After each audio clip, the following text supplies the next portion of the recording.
Chapter 44. Another Broadcast. Joaquin stopped at the first motel he came across, a no-frills place without a name.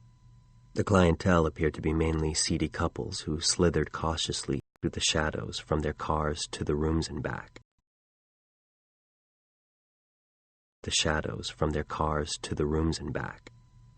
Joaquin was in no condition to look for anything more sophisticated.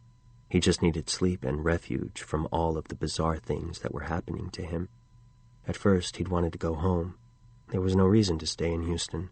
His trip had been a fiasco. He considered calling Alondra, but what would he tell her? After what had happened that day, he didn't want to think about how their conversation would go. Still, he had an intense urge to dial her number, to hear a voice that would bring him back to normal and remind him of his everyday life. A voice that would make him feel like no matter what, he could always go back home again. He didn't call. Home seemed like such a vague destination, almost an abstraction. Since Prue's call, Joaquin hadn't rested for a moment. The muscles in his back and legs were giant knots. He fell back onto the bed without removing the polyester coverlet. He'd heard those stories about semen stains and bacteria on the quilts in motels, but right now he didn't care. Even Ebola seemed innocuous compared to the threat hanging over his head. Words floated through his mind like specters. Psychosis, schizophrenia, manic depression, temporal lobe epilepsy, Alzheimer's. There's something really wrong with me, he thought. There was no other explanation for what was happening.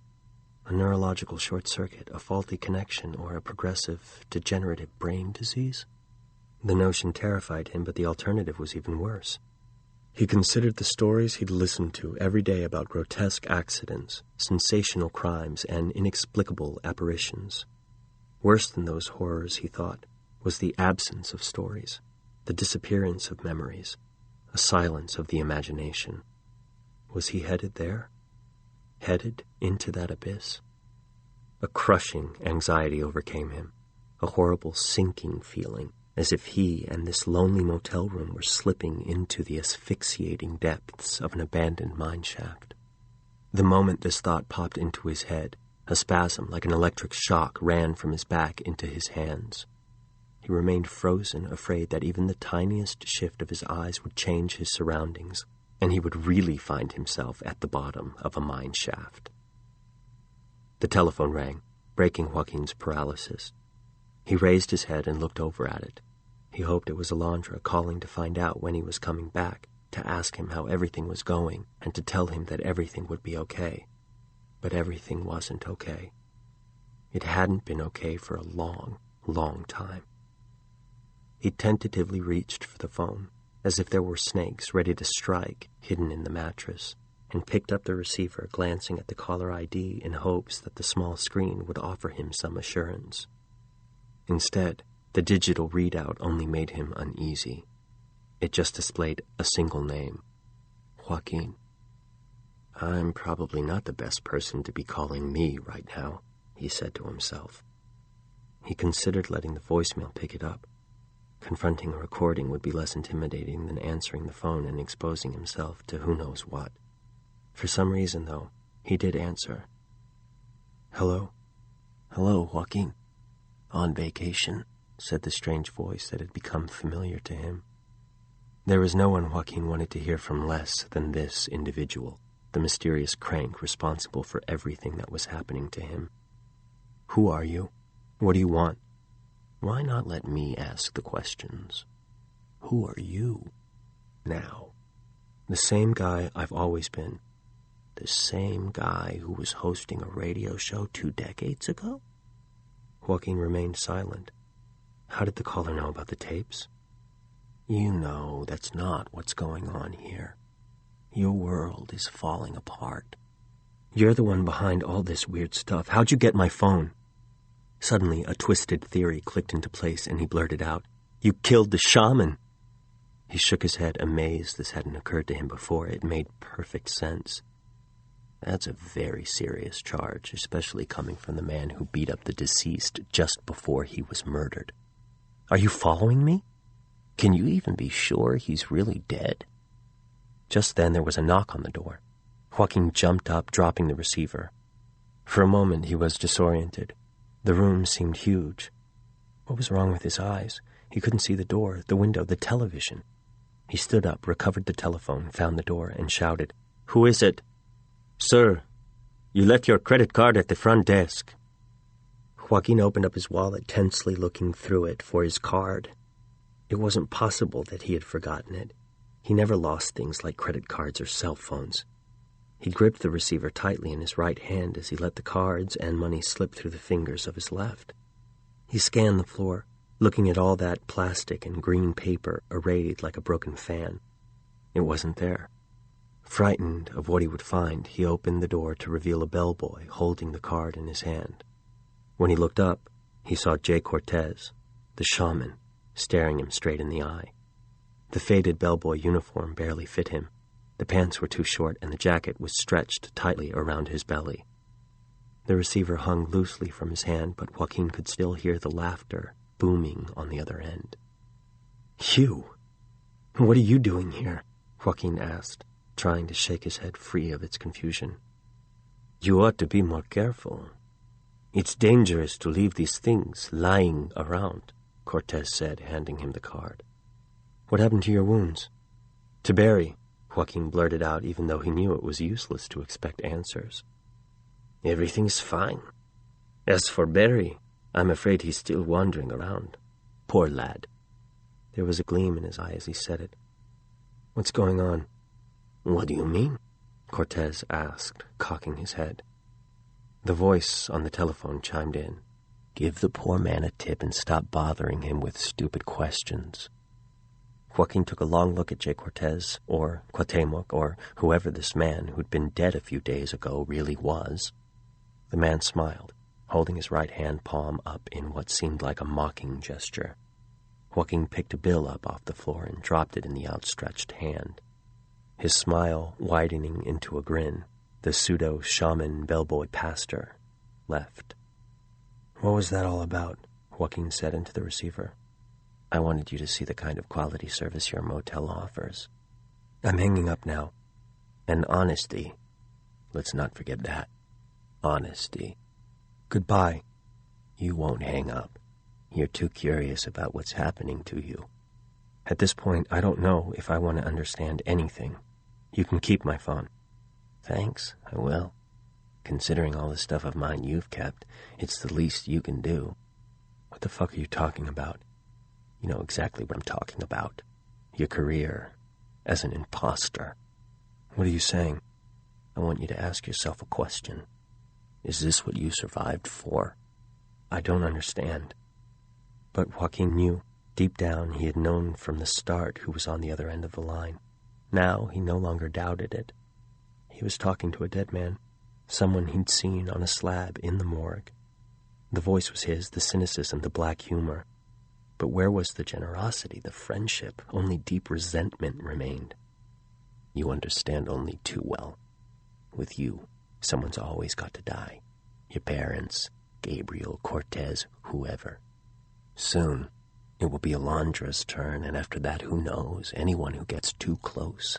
For you, no sacrifice is good enough. And all for what? The only one who's gonna die is you, you son of a bitch. What made you become this complacent, arrogant coward who has to hide behind a microphone to relate to the world, Joaquin? This scaredy cat who abandoned music out of fear. I don't have to give you any explanations. I don't even have to talk to you. You're wrong. You owe me that much and more." The voice was like an explosion, like a roar emerging from the receiver and spreading in all directions, filling the entire room, bouncing off every surface. It seemed to delineate the shapes in the room, like the signals of a ghostly sonar. Joaquin turned around slowly. He knew he was no longer alone. When he saw Gabriel, he dropped the phone and fell back heavily onto the bed. "What are you doing here?" he said. "That's my question. What are you doing here?" answered Gabriel. His voice was colored with anger. "What kind of question is that?" Joaquin wanted to say Gabriel's name, but he couldn't form the syllables. After years of hosting a radio show, he had never felt so verbally impotent. "You know exactly what I mean." You've wasted your life. Even if that were true, why should you give a fuck? Because I trusted you. I trusted you desperately, hoping you would do what I couldn't. Is that what this is all about? You're frustrated that I haven't done what you wanted to do with your life? Little by little, Joaquin found himself recovering from his shock at being confronted by a ghost. What we both wanted to do. How do you figure that? After I was gone, you should have continued on the path. Instead, you abandoned everything that you were passionate about, that gave your life meaning. How long were you planning on wasting your life this way? Joaquin couldn't find the words to defend himself. His eloquence had truly evaporated, his arguments ripped to shreds before they even left his mouth. He felt vertigo and an acute pain in his temple. You're really interested in the existence of those who are no longer with us? I'll tell you all about it. Come on, let's go for a drive. I'm guessing you're not too busy. His sarcastic tone was eerily familiar. Gabriel left the room, and Joaquin followed him to the door without protest, resigned to his fate, whatever it might be. Let's take your car. I want to go back to the city we grew up in. Thoughts danced through Joaquin's head. Any minute he will vanish. I'll wake up cold, sweaty, and alone. He recalled what Alondra had told him about lucid dreams and the techniques he used to know. You could tell if you were in a dream, the theory went, by looking at your right hand. Okay, he told himself. Look at your right hand. Slowly he felt his arm lifting. His fingertips tingled. Then his right hand came into view, palm up. Now what? He wondered. In dreams you can never turn out the lights, he recalled Alondra saying. He flipped the light switch off. The light stayed on. Joaquin flipped the switch on and off several times. The room remained intensely lit. He smiled. Gabriel stepped back in and caught him playing with the lights. If it makes you feel better to think that this is just a dream, that's fine. But let's go. If it isn't a dream, how do you explain this? Joaquin said, flipping the switch once more. The lights went out. Don't forget that in dreams, nothing is permanent. Everything is in flux. Solids are liquids, their identities interchangeable, Gabriel said, walking toward the parking lot. Then, in an instant, they were in the car. In dreams, everything is in flux. Where are we going? Joaquin asked as he started the car. Just drive.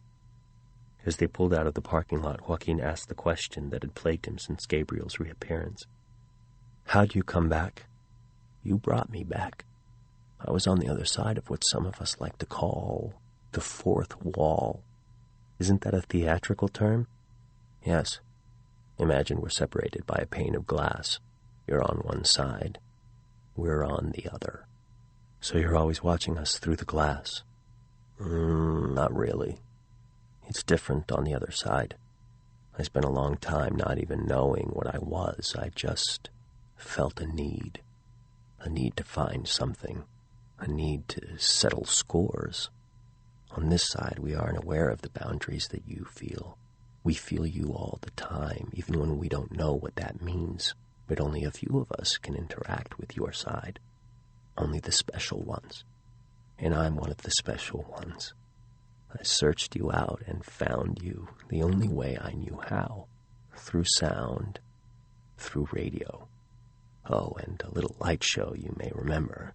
I've had the privilege of listening to you and your callers blather on about your fantasies regarding our universe. I can't imagine what they did in our world before the invention of radio. Marconi, we love you. You listen to the radio? It's incredible how nothing changes around here, Gabriel said. Joaquin was about to reply that he thought exactly the opposite when he realized where they were. He was driving on the same highway where decades before he and Gabriel had met in their fatal and fateful head-on collision. We're here, Joaquin muttered. We're always here. Joaquin pulled the car to a stop on the shoulder of the highway. They climbed out of the car, thick waves of traffic speeding past them. Somehow it shifted to midday. The sun beat down, bright, clear, anonymous. This time he accepted the change easily, watching the flow of traffic, enjoying the dance of sunlight on metal. Have you seen them? he asked. He knew Gabriel would understand. He meant their parents. They're still here. Perhaps the biggest difference between us is how we remember, how we experience our memories. Memory is something that resides in a dark corner of the mind. It's invoked in different ways to catch glimpses of the past. Random images from your life are engraved in your mind, but over time, those traces keep changing. They are modified, distorted. For you, memories are internal. They're personal, they're fragile. They whirl about in your mind like dust devils, forming one moment, disappearing the next. It's different here. Memories are all around us, as radiant or sordid as the day they were made, and always accessible. And real. Very, very real. You keep them locked in a dark drawer. We, the special ones of the other side, can visit them daily. Listening to Gabriel, he remembered Gabriel's mania for Polaroids, for constantly creating instant memories that would authenticate his experiences. Why did you bring me here? The exposition on memory was clearly a preamble to something more. Then he saw the gray van approaching. He wanted to close his eyes, escape, wake up from this strange dream, but he couldn't look away. The van lost control, rolled, and skidded across the asphalt. The black Volvo crossed over into oncoming traffic and met the green Ford head-on. They collided in an explosion of metal, heat, and sound. For a moment, a penumbra of light surrounded them. Fragments of the car flew through the air. He saw everything, the sparks, the flames, the blood, the metal. Saw it all. Saw the death of his parents. His father decapitated, his head spinning across the hood. His mother impaled by a ghastly shard of metal. He wanted to look away, but he couldn't. He heard a concert of percussive sound, as if every noise were reaching him on its own channel. He could focus on one aspect or every aspect at the same time. It was an unprecedented aural experience. Then he remembered that voice. You should really listen. I'm gonna fuck your old lady. I wanted to let you know so we can avoid all the unpleasantness like the last time we shared a girlfriend. You remember that little redhead I screwed in the back seat while we were waiting for you? What are you saying? What the hell are you talking about? Joaquin said. He could still see the crash, but he saw something else at the same time. It was Luca, the redhead in question, sitting on Gabriel with her skirt raised and her underwear around her ankles. At the time, Joaquin had tried to act cool, like he didn't care. But when he heard her moaning, saw her moving up and down over Gabriel, he broke out in a cold sweat and shook with rage. He'd really dug Luca, and couldn't believe Gabriel had betrayed him. He didn't say a single word, though. He just got in the front seat and drove. As the car lurched over a pothole, he heard them coming. She with a high-pitched squeal, Gabriel with a guttural grunt. No one mentioned it afterward, but the rest of the evening Luca and Gabriel would smile at each other like accomplices in some forgotten crime. Joaquin had slept with one of Gabriel's ex-girlfriends a few days before, someone Gabriel had said he didn't care about anymore. He understood that this was his revenge, but it ended like so many other things. After a bottle of scotch and a joint, they talked it over, gave each other a hug, and all was forgiven. Or so Joaquin had thought. Joaquin watched the Walkman, his Walkman, fly out of the car and hit the pavement, cracking and breaking before it was crushed to bits by a Toyota. Traffic came to a halt. Several drivers got out and stood in the road, staring at the burning remains of the collision. A bloody shoe lay near Gabriel's feet. Come on, let's see what was left of us, he said. Joaquin followed helplessly. He walked among the other onlookers, but unlike them, he stared coldly at the victims like someone contemplating a diorama. He seemed to be analyzing the parts, trying to read meaning into the scene, deciphering the motives behind it. He started when he saw himself, thrown to the ground, covered with abrasions, his chest bare and eyes open, a strange grimace on his face. No, not quite a grimace.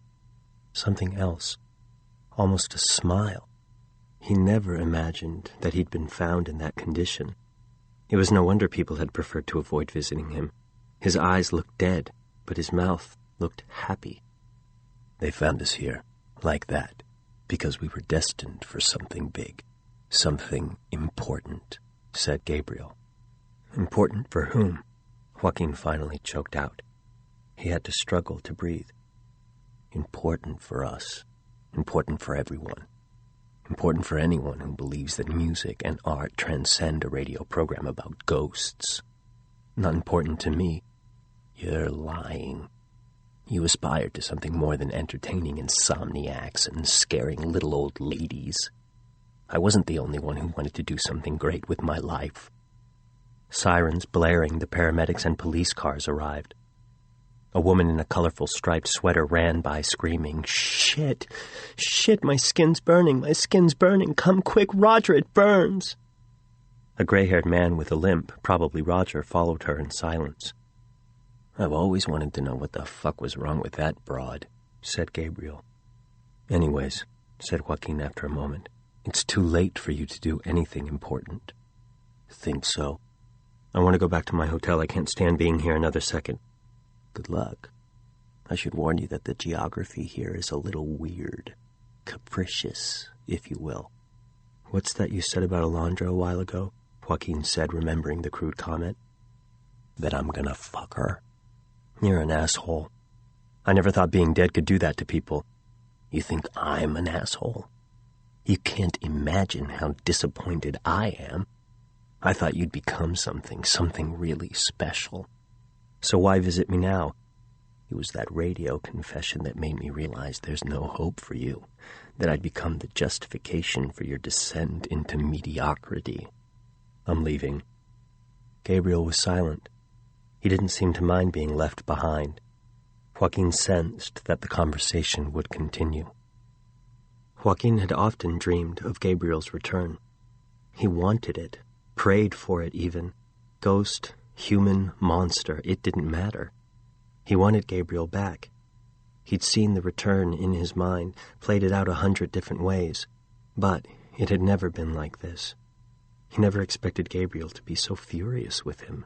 He would never have thought Gabriel could become his enemy. He got into the car. It was night again. The wrecked automobiles and the chaos surrounding them had disappeared. As he pulled away, he tried to orient himself. There were no signs. He drove blindly into the night. Soon the pavement had disappeared, but he kept going, bumping through the desert. He checked his cell phone. No reception. He turned on the radio, searching the dial for a broadcast. Nothing. Only static until... something. Voices. Laughter. He recognized what it was almost immediately. Alondra was talking to a caller who had a story, but was scared they'd make fun of him. While our caller decides whether or not to tell us his story, let's go to a commercial break. This is Ghost Radio. We'll be right back. Chapter 45. Call 2109, Wednesday, 3:22 a.m. Dollhouse.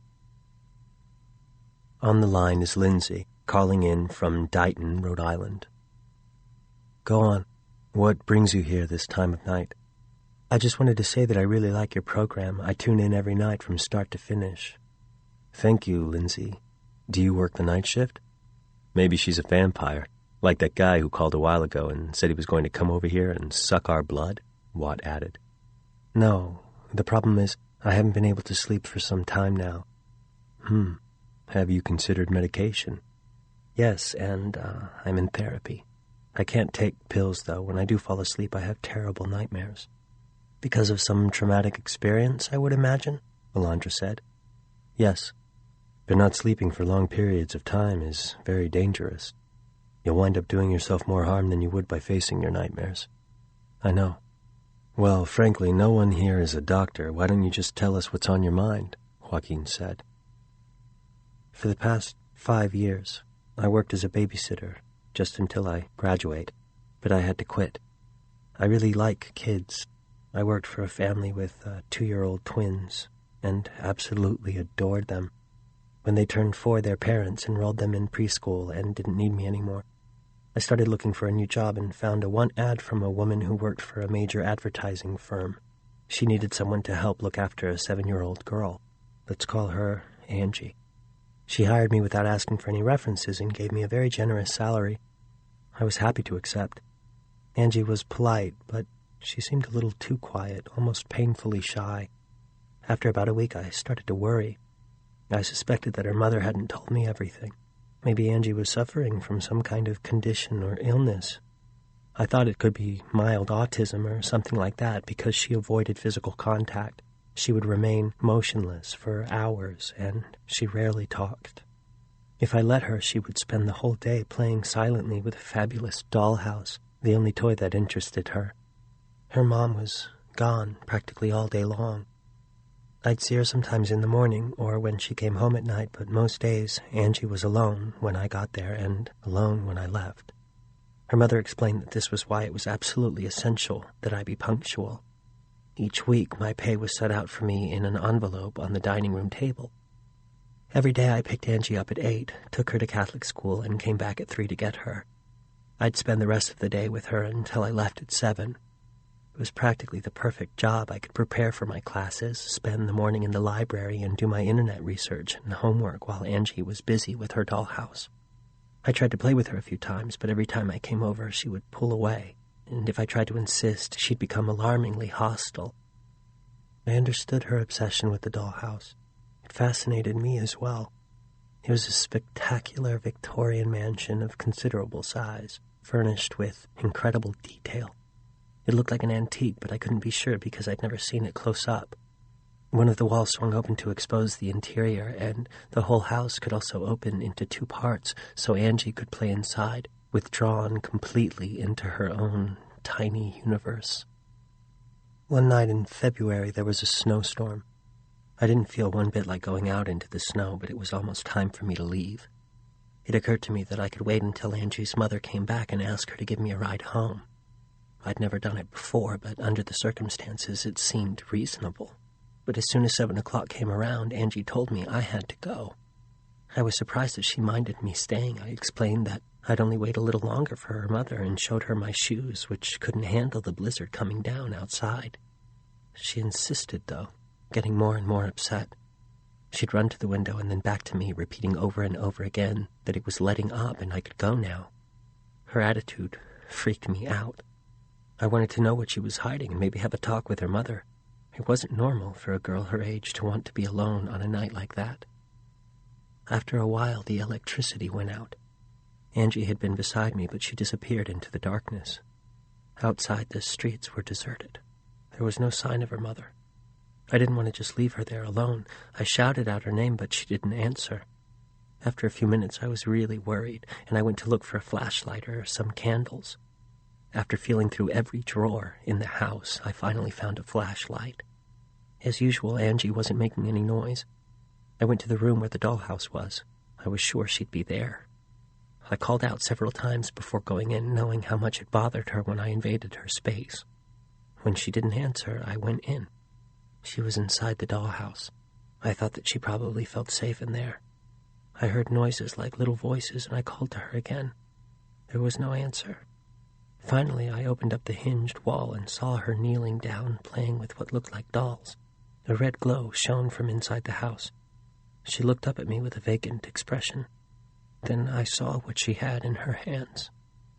They were body parts, torsos, arms, legs, heads that wriggled with life, like the severed tail of a lizard.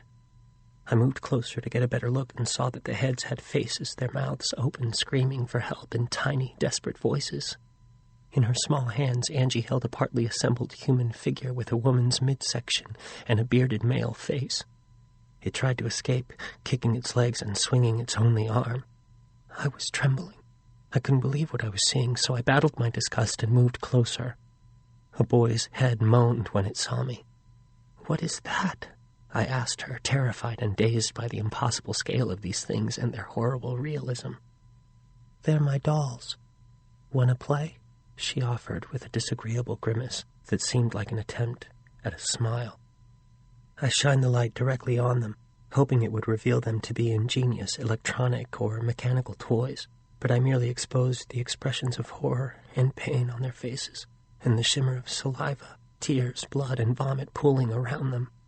Angie took an arm from a small pile and stuck it to the body she was holding by pressing them together. "Now you can play with me," she said. This shook me out of my trance.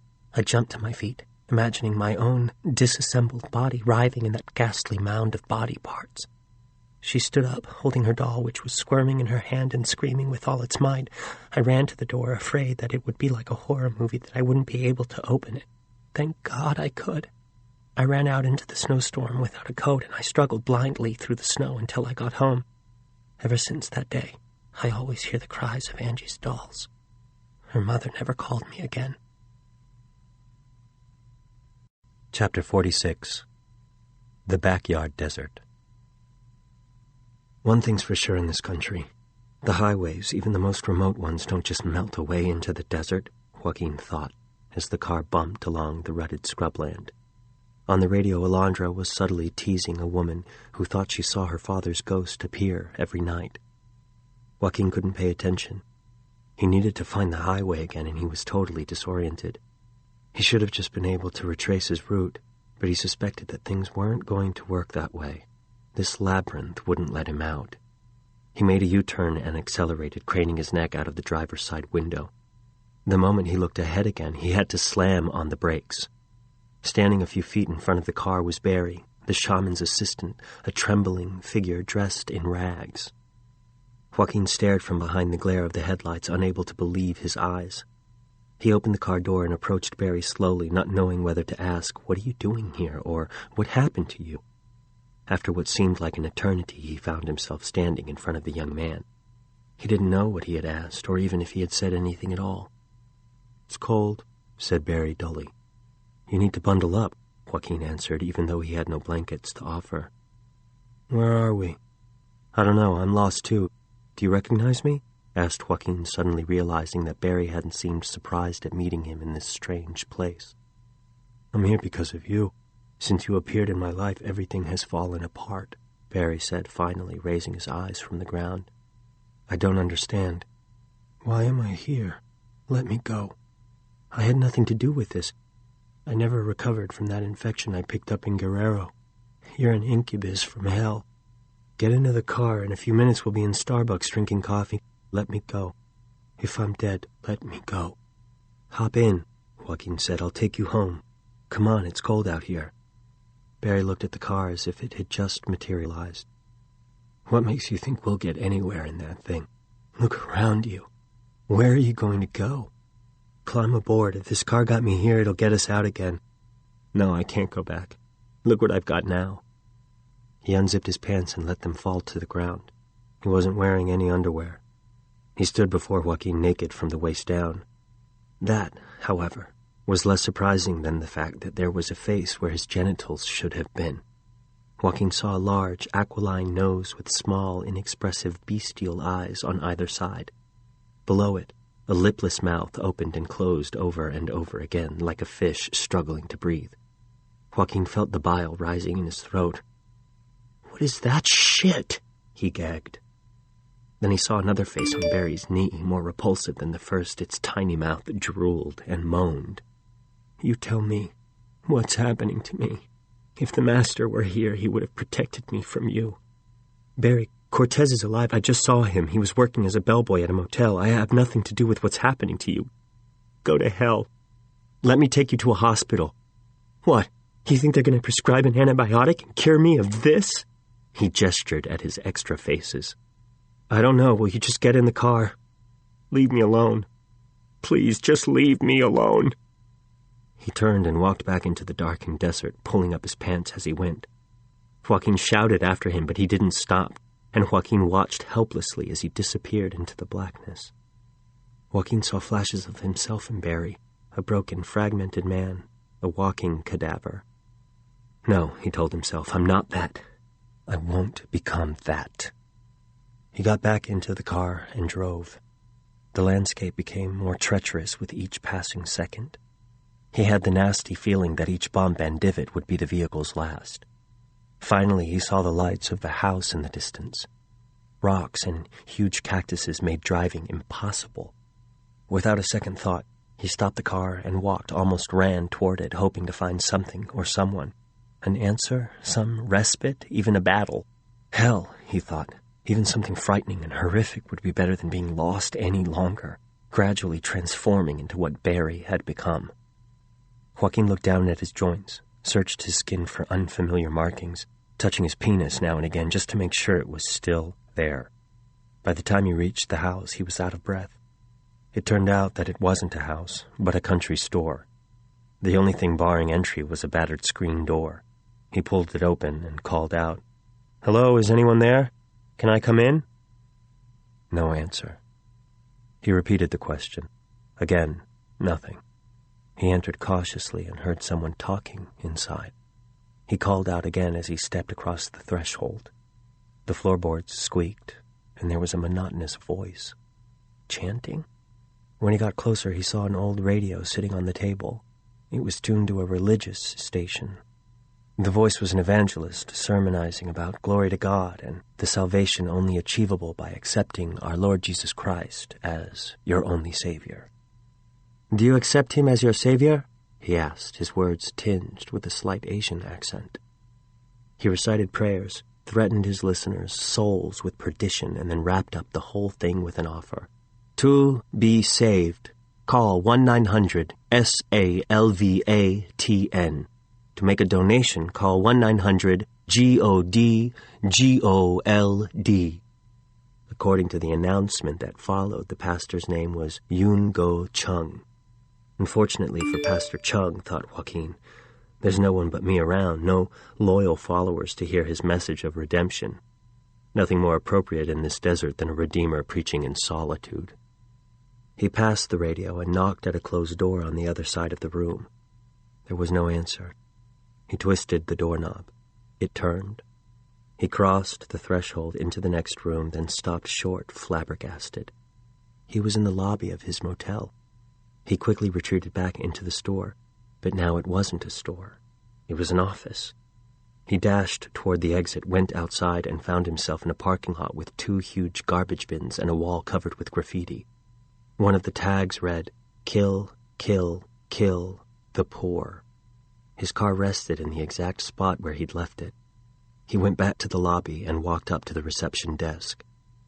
"Good evening, sir. Everything all right in your room?" asked the clerk enthusiastically. "Yes, I believe everything's fine," Joaquin answered. "You have a message from a Miss Algebra." "Algebra?" The front desk clerk pulled out a slip of paper from under the desk. "No, sorry, Alondra. The person who left the message is named Alondra." Joaquin took the piece of paper and headed toward his room. Chapter 47. Radio Shaman. His room looked completely different from the way Joaquin remembered it. He tried to determine how much time had passed since Gabriel's call. 15 minutes at most, maybe less. Even though it was likely he had gone no farther than the motel parking lot, he felt a curious, mute euphoria at having returned, at not having turned into something like Barry, at no longer being lost in the desert. He wanted to believe it had been a dream. In fact, he wanted to believe that about much of his life. Who wouldn't? Joaquin welcomed this pleasant thought. It eased his mind, but it changed nothing. His life was still in chaos. Questions remained unanswered, and this moment of calm, like all the others in the last few days, quickly evaporated. What had happened? What was happening? Perhaps he'd wandered through an intermediate realm between dreams and wakefulness. An intermediate realm between dreams and wakefulness? What did that mean? Every puzzle turned into another puzzle. How much longer could he cope? Could he handle a life where reality possessed the transience of dreams? He was exhausted, but he had to call Alondra. "Hi, I heard you called." "Finally! I'd been waiting to hear from you." "How'd you know where I was?" "Telepathy, long-distance vision, spy satellites, or more likely from your message." "My message?" "The text message you sent me." "No, are you sure?" "Of course I'm sure. I got the message from your cell phone a couple of hours ago." "From my cell phone, but not the one I'm calling with, the other one, right?" Yeah, the old one. Did you find it? I found it. Joaquin knew who'd given her the information, but he didn't want to explain it over the phone. I dialed both numbers lots of times, but no luck. Yeah. Where I was, there's practically no reception. Did you find what you were looking for? What I was looking for? Joaquin, are you awake? Are you listening to me? Sure, I'm just very tired. Okay, let's give it a rest. We'll talk tomorrow. It's late. No, don't hang up yet. I didn't find what I wanted, Joaquin started to say, but just then he stuck his hand in his pocket and took out the tape he'd stolen from Winkler. It was the closest thing to evidence he had. Actually, I did find something. I'm not too sure what good it will do me, but the trip wasn't a total washout. Well, that's good. I heard the program. Listening to your voice was the best thing that happened to me all day, he said, making an effort to sound affectionate. We weren't on the air today. It must have been a repeat. But I thought no one broadcast us Sundays. You know, religious shit. I'll check it out. When are you coming back? On the first available flight. Fine. He listened to her breathing. He sensed she wanted to say more. Joaquin needed something more intimate than just goodbye. He wanted to tell her everything that had happened. He wanted to share what he'd seen and warn her about what might lie ahead. But what did lie ahead? He had no idea. The fact that they hadn't been broadcasting that day didn't even surprise him. Reality had become a puzzle whose pieces had deformed and didn't fit together anymore. See you soon. Yes, tomorrow. Goodbye. They hung up. The dry farewell deepened Joaquin's somber mood. He was hurting and tired. He took off his clothes, turned on the television, and got into bed. He needed sleep, but anxiety got the better of him. He surfed channels, leaning back against the headrest. One channel featured Pastor Yungo Chung, the televangelist who still intoned Glory to God and Our Lord Jesus Christ and Your Only Savior. He flipped channels, and Jay Cortez appeared on the screen. When he saw him, Joaquin leaped out of bed. Would this nightmare ever end? Cortez sat in a generic office chair. The only scenery was a cheap-looking backdrop decorated with Aztec, Mayan, and other pre-Hispanic symbols, all mixed together in no particular order. Under his face, in red letters, it said Pastor Cuauhtemoc Ilui Camina, 1900 CHAMAN 1. He was in the middle of a sermon about the path of the Toltec warrior. Reality was just an illusion, he preached. A collage of perceptions, emotions, and mirages. Under other circumstances, Joaquin would have found this incoherent nonsense amusing. He would have dismissed Cortez as just another phony preacher, getting rich by exploiting insomniacs and lonely hearts, the depressed and the desperate. But today he found it soothing. He listened intently as the pastor continued. The fabric of reality is held in place by the tension that exists between the domains of the living and the dead. These two act as the poles of a universal dynamo, generating the energy that keeps the world in balance. Although they are separate, they can be traversed through portals, disruptions in the order of things caused by a variety of different factors, Joaquin. What? Did the pastor just say his name? Factors such as people in their deathbeds, for example, highly morbid necrophiles, or those who have undergone near-death experiences. Near-death experiences? Is that what incited all this?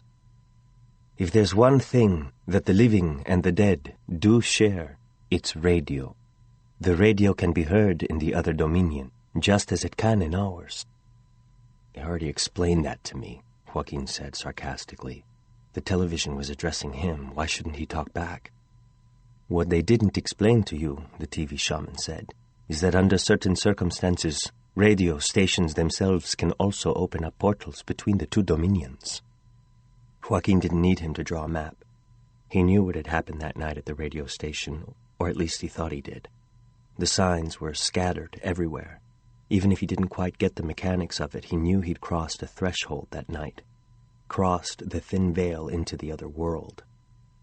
But in order to fully understand what happened, Cortez said without looking into the camera as if he were reading, You ought to go over to 123 Nyquist Drive and pick up some souvenirs you lost along the way. You shouldn't have any trouble recognizing the place." Joaquin knew what the man on TV was talking about. There was an old industrial building at that address where he and Gabriel had lived as squatters just before the incident at the radio station. He could never, ever forget such a peculiar address. After the accident, he never went back. What for? It was practically impossible there'd be anything left.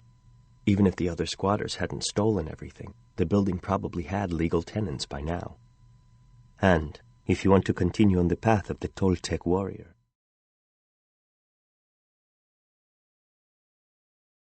Chapter 22.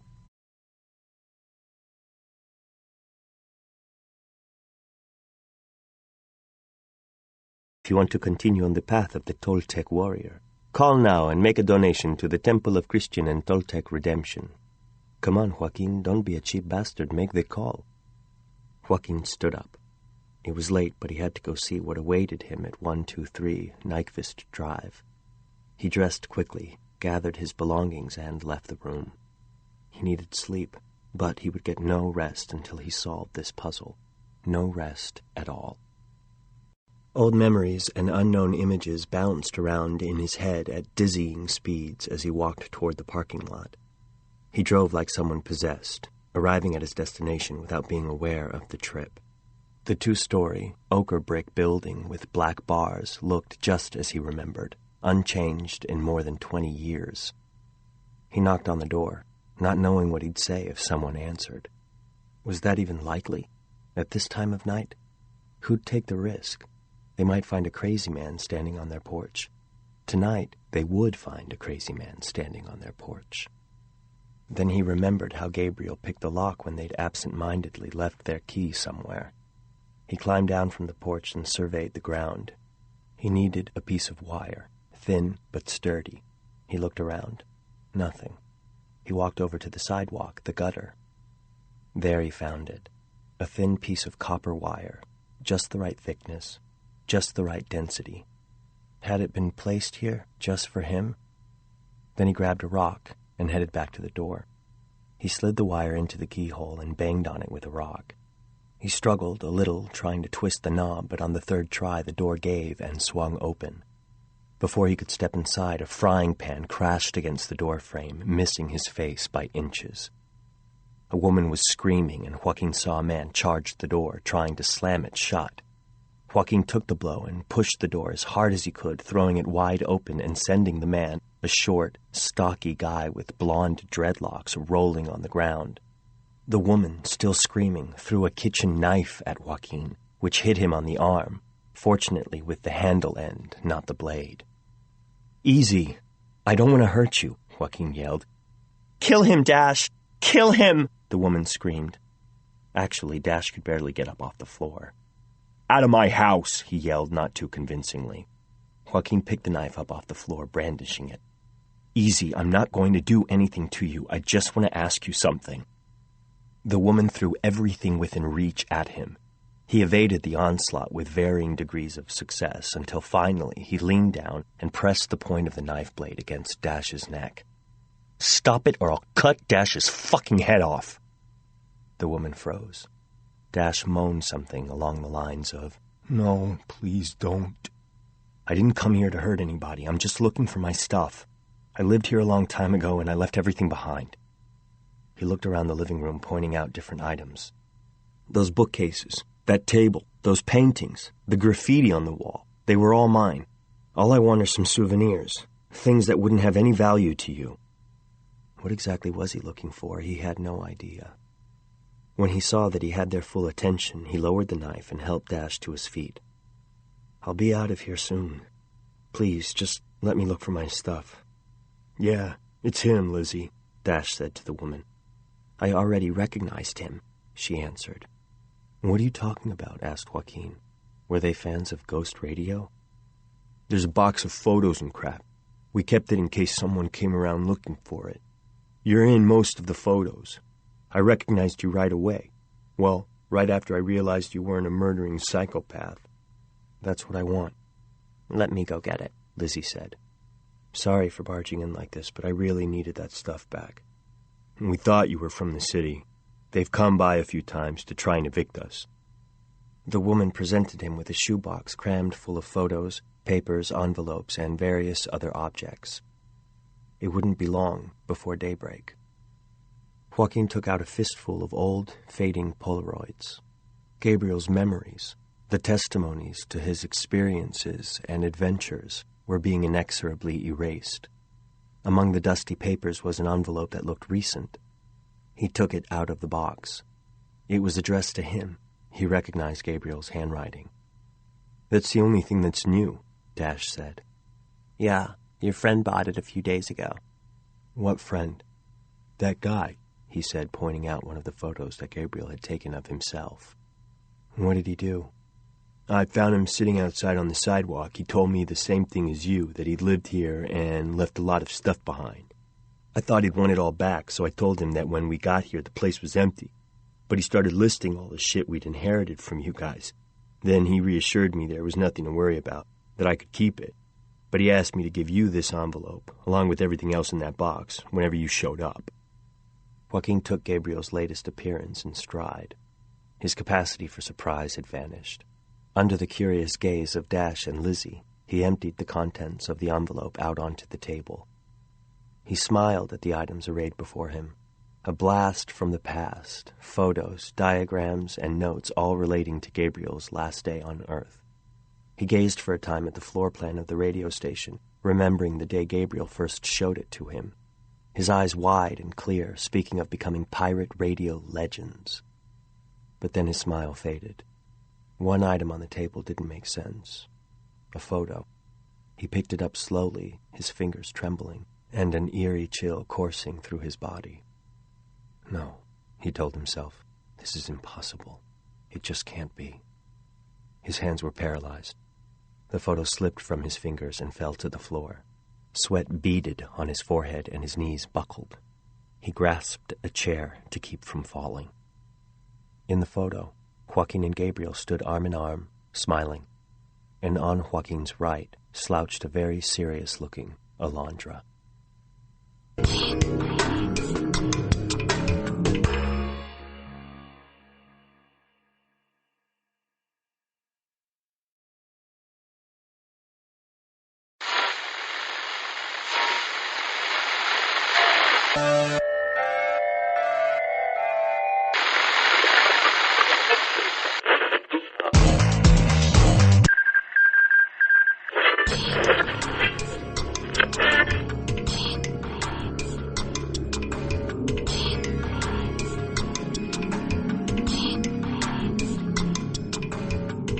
Chapter 48. Call 1288, Monday, 2:13 a.m. Lucy's Apple. "What's your name?" Joaquin asked. "Nell. And where are you calling from now?" "San Francisco." "Well, let's hear your story." "I heard this story from a couple of ladies talking at a bus stop, and I told it to my friends from school. It kind of became an obsession with some of the girls, so people used to say that I was the one who started the whole thing." "Started what?" "The story I heard was that you could find out who you're going to end up marrying by eating a green apple with a long stem in front of a mirror at midnight. I don't know how many of my friends tried it because they would never admit it if they did. The most important thing was that no matter what happens, you can't turn around. Anyways, one night I was with my cousin Lucy. As always, we were obsessing about boys. Boy crazy, my mom calls it. Lucy really wanted to know who she was going to marry. She was really hung up on it. You know, whether she'd find the right guy, if anyone would ever love her, and all that stuff, even if she would have a fancy wedding. She hardly ever talked about anything else. She got a green apple and waited till midnight, when her mom and dad and brothers were asleep. Then she went into the bathroom with it. She stood in front of the mirror, thought real hard about who she was going to marry, and started eating. She chewed on the apple for a long time till she finished it off, never taking her eyes off the mirror. She told me that she was beginning to see a guy in the mirror when she felt something behind her, like a shuffling or something. She'd locked the door so she knew no one could have come in. Now, like I said, there's one big rule for this game. You must never turn away from the mirror and look behind you, no matter what. If you turn around, the man you were supposed to marry will die. You'll live out your life alone, a spinster, an old maid. Lucy was terrified of that, but she couldn't stop herself. The sound was scary, and it wasn't going away. She turned. What she saw, she said it was like a dark figure, like an out-of-focus person or something. It freaked her out. She screamed, and when her parents broke down the door, they found her all by herself. She told them she'd been sitting on the toilet, dozed off, and had a nightmare. She didn't sleep for the rest of the night. When she got to school the next day, there was a lot of commotion. All of the kids were whispering to each other, and all the teachers were totally serious. She asked what was going on, and her best friend told her that one of the boys in class 4D, Mark Spencer, had dropped dead the night before. Out of the blue. He wasn't sick or anything. They found him in his bed, dead, with his eyes wide open, staring at the ceiling. The doctors couldn't figure out what killed him. When his parents came to clean out his locker, they found a picture of Lucy. Turned out he had a crush on her, and he was still trying to work up the courage to ask her out. Chapter 49. Memories of Colette. The moment I saw the photograph, my mind was flooded with memories of the girl we met that day in the desert. I remembered Colette. I remembered entering the radio station with her. I remembered the mastiff almost biting off my nose. I remembered my horror of the dogs eating Gabriel while the rescue workers tried to resuscitate me. Gabriel's photo released a hemorrhage of visions, memories, and conflicting feelings, forgotten for so long. But the images looked real. They looked familiar. More than that, they felt real. They felt like the truth. And not much had in the last few days. They awoke in me something that had lain dormant for years, like breaking a spell, like waking up after a century of sleep. I was altered, changed, transformed. Nothing would ever be the same again. But this photo of Colette wasn't a photo of Colette. It was Alondra. Under different circumstances, in another time, another world, I would have dismissed it as a fake, just Photoshop nonsense. But I was beyond reason and logic. This was certainty. I had to accept it. I couldn't move. The walls breathed audibly and hypnotically like a giant cat purring itself to sleep. The past surrounded me, objects intimate and familiar. A sofa retaining the shape of my body, shelves that once held my favorite books, tables with rings from long-forgotten cups of coffee and glasses of tequila. Under my shock and fear rested another feeling, a feeling of beckoning. The past seemed a blink away. I could relax into it, fall back, and let the decades evaporate. Oh, how I wanted to do this. Just let the present slip away. Forget my life, my relationships, my job. Forget the internet, cell phones, DVDs, TiVo, American Idol, and the war on terror. Forget all the pain and joy. Just let it all spiral off into the ether, chasing lost radio signals in the heavens. It felt so close, so possible. But this sensation vanished when I noticed Dash and Lizzie watching me, mesmerized. Hey, I don't want to be rude, but you've got your box now, and we're exhausted. Yeah, I gotta go, I said. I'm flying home in the morning. But I still couldn't move. My desire to return to the past melted away, disappeared. The inexplicable urgency transformed into doubt. Since the chat I'd had on the air with the man who'd reminded me of Gabriel, I had wavered between fear and curiosity, between skepticism and the desire to experience for myself what dozens of people confessed to me on the show every day. Before, of course, I believed ghosts only existed in people's imaginations. This made them no less real, but it disassociated them from haunted mansions, prisons, dark alleys, or any kind of physical space.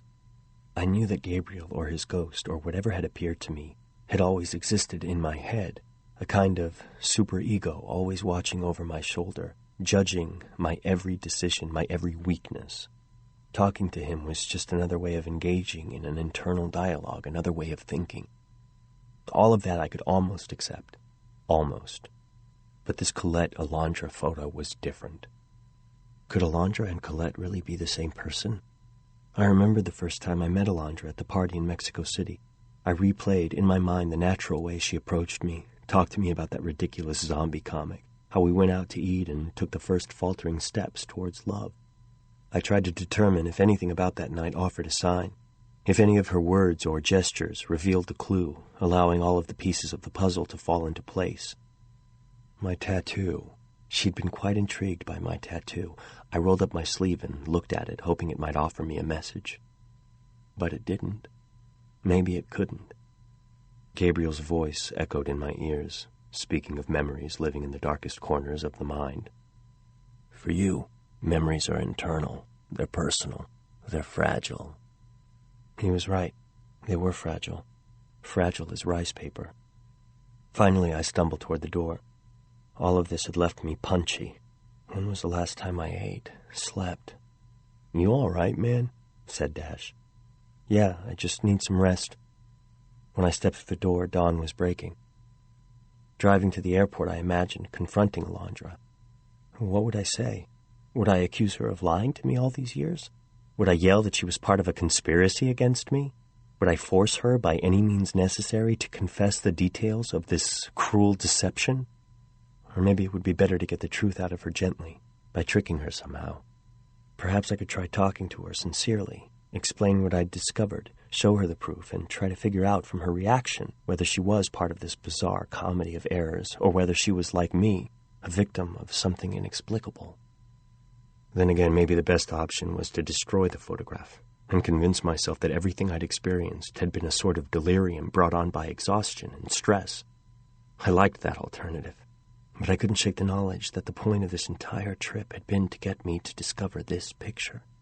I felt almost as if my actions over the past few weeks had been meticulously programmed and narrated like some kind of show, as if I'd been obliviously following a script in which my every step, decision, and word had already been written down. I replayed everything in my head over and over as I drove, and no matter how many times I told myself I was just being an idiot, I always reached the same conclusion. I couldn't pay attention to the road.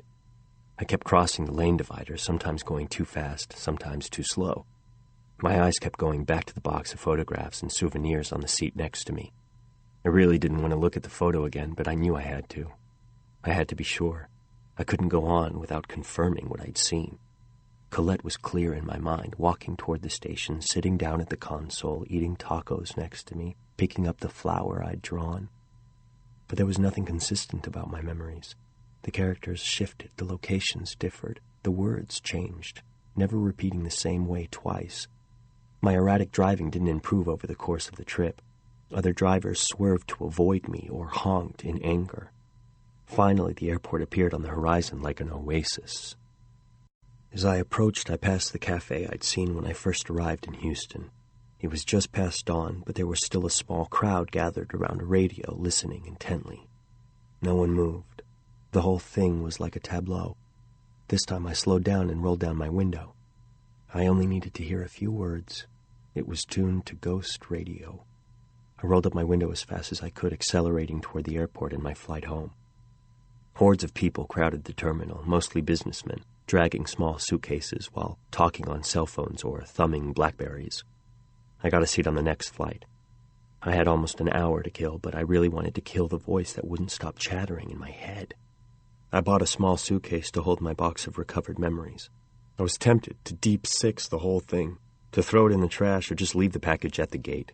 But I couldn't help imagining the bomb squad, enveloped in their clumsy, cushioned spacesuits and surrounded by a gaggle of dogs and robots, paralyzing the entire airport while they destroyed the suitcase of souvenirs and reviewed the security tapes in search of the terrorist who'd left it there. It made no sense to try to get any rest. Every time I started to relax, my internal monologue exploded with conjectures and proposals, denunciations and accusations. My head was spinning. I entered the only cafe open, sat down at the bar, and ordered some orange juice. While I waited for the server, a good-looking young woman with dark hair, maybe Hispanic, I pulled out my cell phone and dialed Watt's number. I didn't feel up to talking to Alondra quite yet, but I wanted to make sure nothing had happened to her in the last few hours, that the mere existence of the photo in my suitcase hadn't somehow vaporized her, changed her into Jay Cortez or Dash or who knows what. Hello? He sounded muffled. I'd forgotten it was so early in the morning. What, it's me. Who? My heart clenched. Was this another strange waking dream, one in which I didn't exist? It's me, Joaquin. Oh, Joaquin. Hi. He yawned. What's going on? Alondra said you were out of town. Sorry to bother you so early, Watt. Just wondered if you'd talked to her since last night. To Alondra? You guys have a fight or something? No, I just had a bad feeling. His voice got a little edgier. He was obviously irritated. You're calling me before 7 on my day off because of a bad feeling? Are you losing it, Joaquin? No, I haven't had a chance to talk to her. I'm sure she's fine. Did I mention it's before 7? All right, I'm sorry. He would get over it. In the long term, he had a high tolerance for my eccentricities. I was more worried about myself at the moment. Suddenly a thought struck me. Hey, Watt, you know about radio waves, right? I was talking to... I paused for a moment, unsure how to proceed. Someone. I was talking to someone I ran into here, and he had a theory about our broadcasts. That somehow they could reach beyond our world into, well, I know it sounds crazy, but into the spirit world, the afterlife. He perked up a bit at this, sounding more alert, if no less grumpy. There's still a lot we don't know about electromagnetism, Joaquin. Gradually, I'd been realizing how strange it was, hearing Watt's voice from hundreds of miles away, almost as if Watt himself were being distilled into the very waves we were discussing and sent through the air, through the ether, through space, through time. It wasn't such an absurd concept, but it hit me with the force of a jackhammer. The air around me, I realized suddenly, was full of voices. Every person who was on the phone in the airport, every TV newscaster, every traffic report, every security guard with a walkie-talkie. What were these waves taking from us? I sat in front of a mic, sending my voice out across the country 5 hours a day. What were they taking from me? When you're talking about waves that don't need air or water as a medium, signals that can move through empty space, signals of pure energy, well, who knows where they can go? If we wait long enough, 4 or 5 years, aliens in the next star system could be listening to ghost radio. Hell, knowing our show, some of them might even be callers. I couldn't help but smile, although I still felt queasy. You're right about that. Look, I'm sorry I bothered you. I'll be back in a few hours. Do me a favor and check up on Alondra when you get a chance. Sure. Just don't think too hard about this stuff, Joaquin. Who cares where our signal goes? We're worried about you. He hung up. The waitress came back with my juice. I tried for a while to start up a conversation with her, but she seemed too overworked and tired to even feign interest. I could tell my small talk annoyed her, but I couldn't stop. I felt like I'd just done speed and been rendered indifferent to my surroundings. It was obvious that this minimum wage employee didn't need this, as she satisfied the demands of a half-dozen executives ordering coffee, sandwiches, croissants, and yogurts without detaching themselves from their cell phones. I started talking about the inane security measures that only complicated travel and didn't make anyone safer, pointing out, like a cliché machine, the incompetence of the baggage checkers. No one paid any attention to my ranting. The server turned on a radio behind the counter and cranked up the volume. The words died in my mouth as I recognized the voices. It was ghost radio. That's me, I told the waitress when she passed. Who? She asked, pushing her hair from her face with the back of her hand. The guy on that show. Ghost radio. The woman remained expressionless. The program you're listening to, I work there. Oh, yeah? And what do you do? The employee asked with fatigued curiosity. I'm Joaquin. I'm the host. I've never heard that name, and I've been listening for years, she said, and moved off. It might have been a way to demonstrate her indifference, or to put an arrogant patron in his place. No doubt she'd run into loads of them, or maybe she was telling the truth. I listened to the voices on the radio, but I could only identify Alondra. There was a male voice that could have been mine, but I couldn't hear it clearly. When the young woman passed by again, I insisted, "You're telling me you don't know Joaquin from Ghost Radio, really?" "What do you want me to say?" "Okay, fine. I know Joaquin from Ghost Radio," she answered irritably. She brushed the hair out of her eyes with the back of her hand again and went off to serve more decaf and plastic-wrapped food. Eventually, she returned to the counter. I couldn't contain myself. "Excuse me, but it's just that I'm Joaquin. That's me. I'm the guy who created the show. You mean Gabriel, the woman said, staring straight at me. Gabriel is the host of Ghost Radio. He's called Gabriel, not Joaquin. The floor seemed to fall out from under me. The waitress moved off to feed more hungry, sleepy executives. As she stepped away, I recognized the voice on the radio. It was mine. I was sure. She was talking nonsense. It was a program from a few months ago, a night when a caller claimed he'd trapped chupacabras. Watt had laughed so hard he pulled a muscle in his abdomen. I really wanted to debate with the waitress, tell her she was wrong, that there was no Gabriel on the show, and that if she had access to my nightmares, she should do me a favor and go fuck herself. But she'd already disappeared behind a door marked Employees Only. I paid my check, picked up my suitcase, took a few steps towards the exit, then stopped. I turned and walked back to the counter. I strained to listen to radio over the din of the restaurant. I wanted to hear Alondra's voice once more. To my surprise, though, it was a local morning show.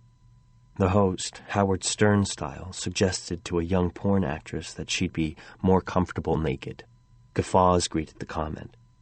A red-haired waitress wearing glasses stopped in front of me and asked if I needed anything. No, nothing, thanks, I'm leaving. But someone just changed the station. Can you put it back to where it was before?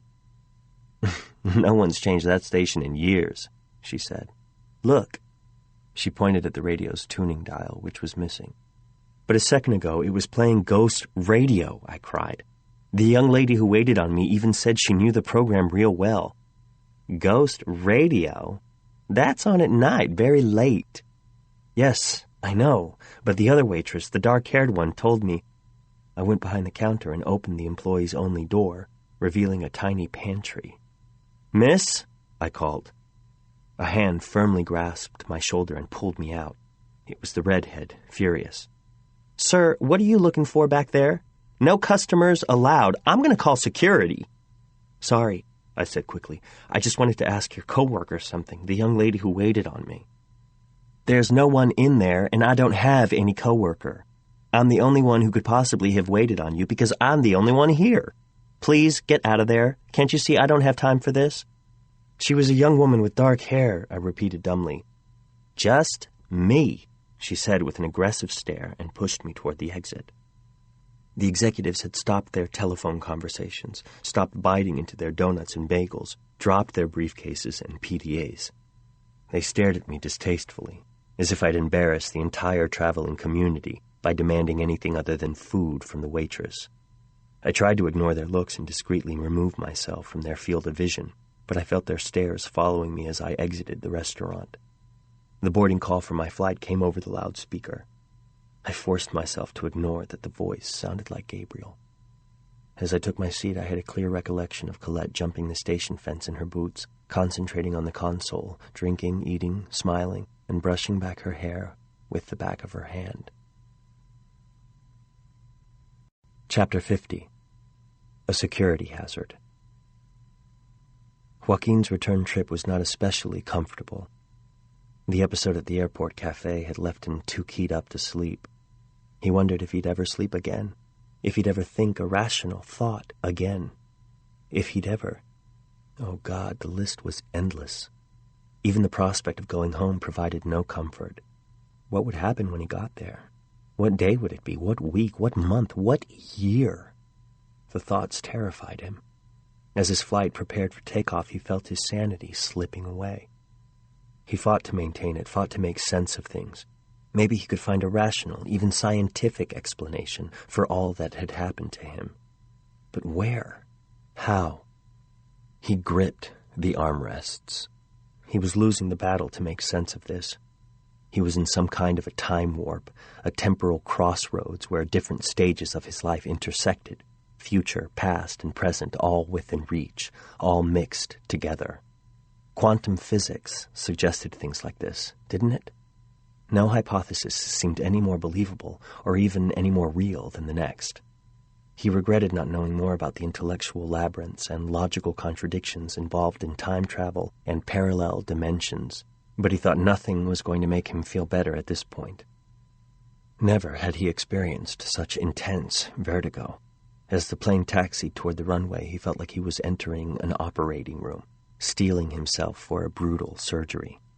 But as he heard the routine announcements that no computers or CD players could be used during takeoff and to switch off cell phones for the remainder of the flight, Joaquin realized that he was in a kind of isolation capsule, a space free of radio signals.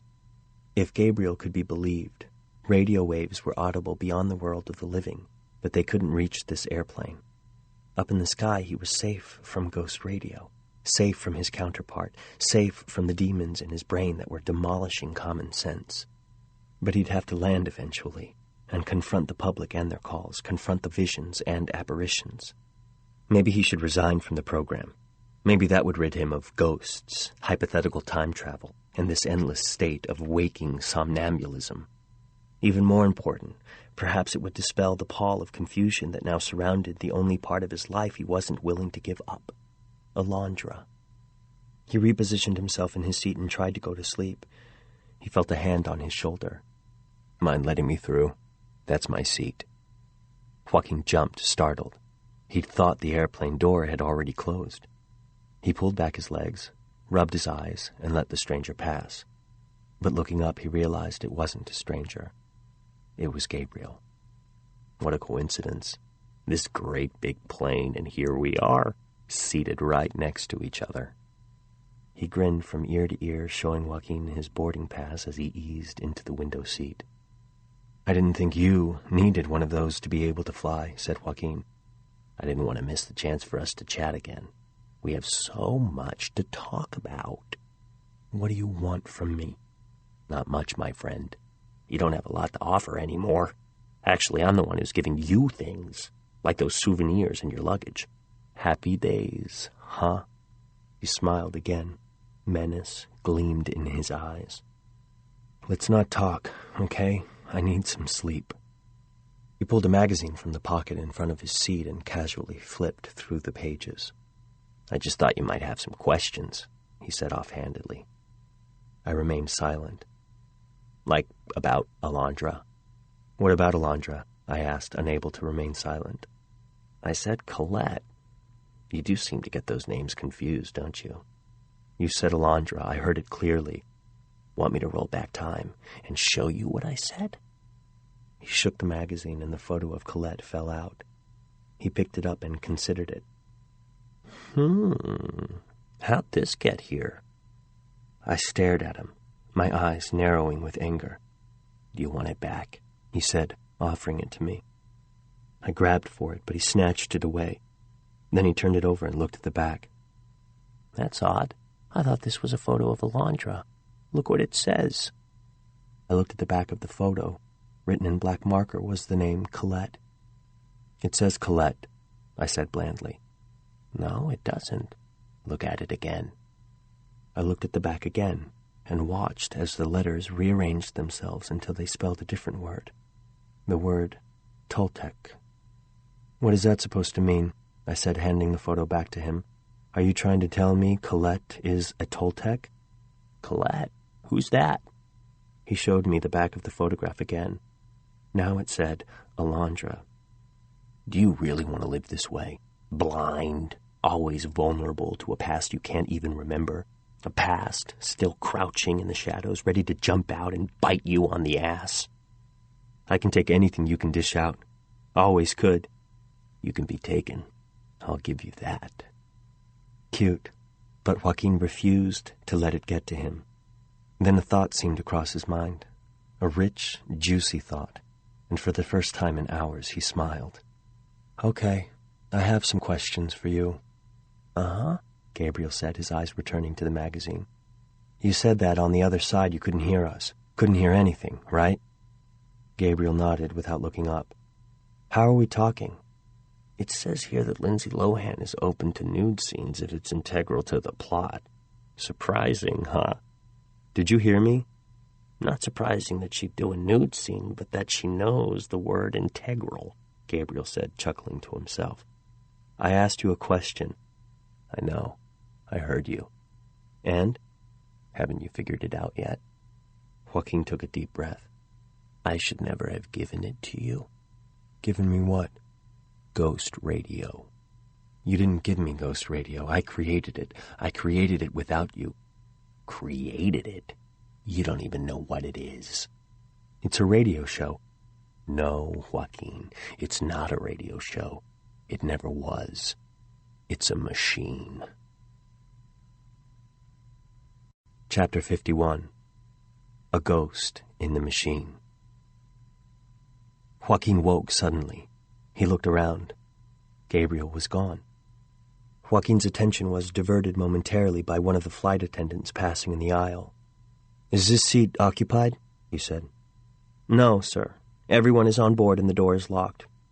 "You're in luck. You'll be able to stretch out and rest." "Did you see someone here just now?" "No, just you." "Excuse me," Joaquin said and stood up. "Sir, we're about to take off. You have to remain seated." "It's an emergency." Joaquin started quickly down the aisle, looking at all the passengers. He knew he wouldn't find Gabriel, but he was alert for anything suspicious, some kind of clue. Part of him still stubbornly refused to rule out the notion that this was all someone's idea of a practical joke. He knew it was impossible for anyone to take a joke this far, but he couldn't, or wouldn't, discard the idea. The flight attendant followed him nervously. "Sir, I need you to take your seat." Joaquin ignored her and continued his brisk pace, searching the faces of the surprised passengers, some of whom had already seen him humiliated and ejected from the cafe for his strange behavior. He recognized their scared yet judgmental expressions. He didn't care.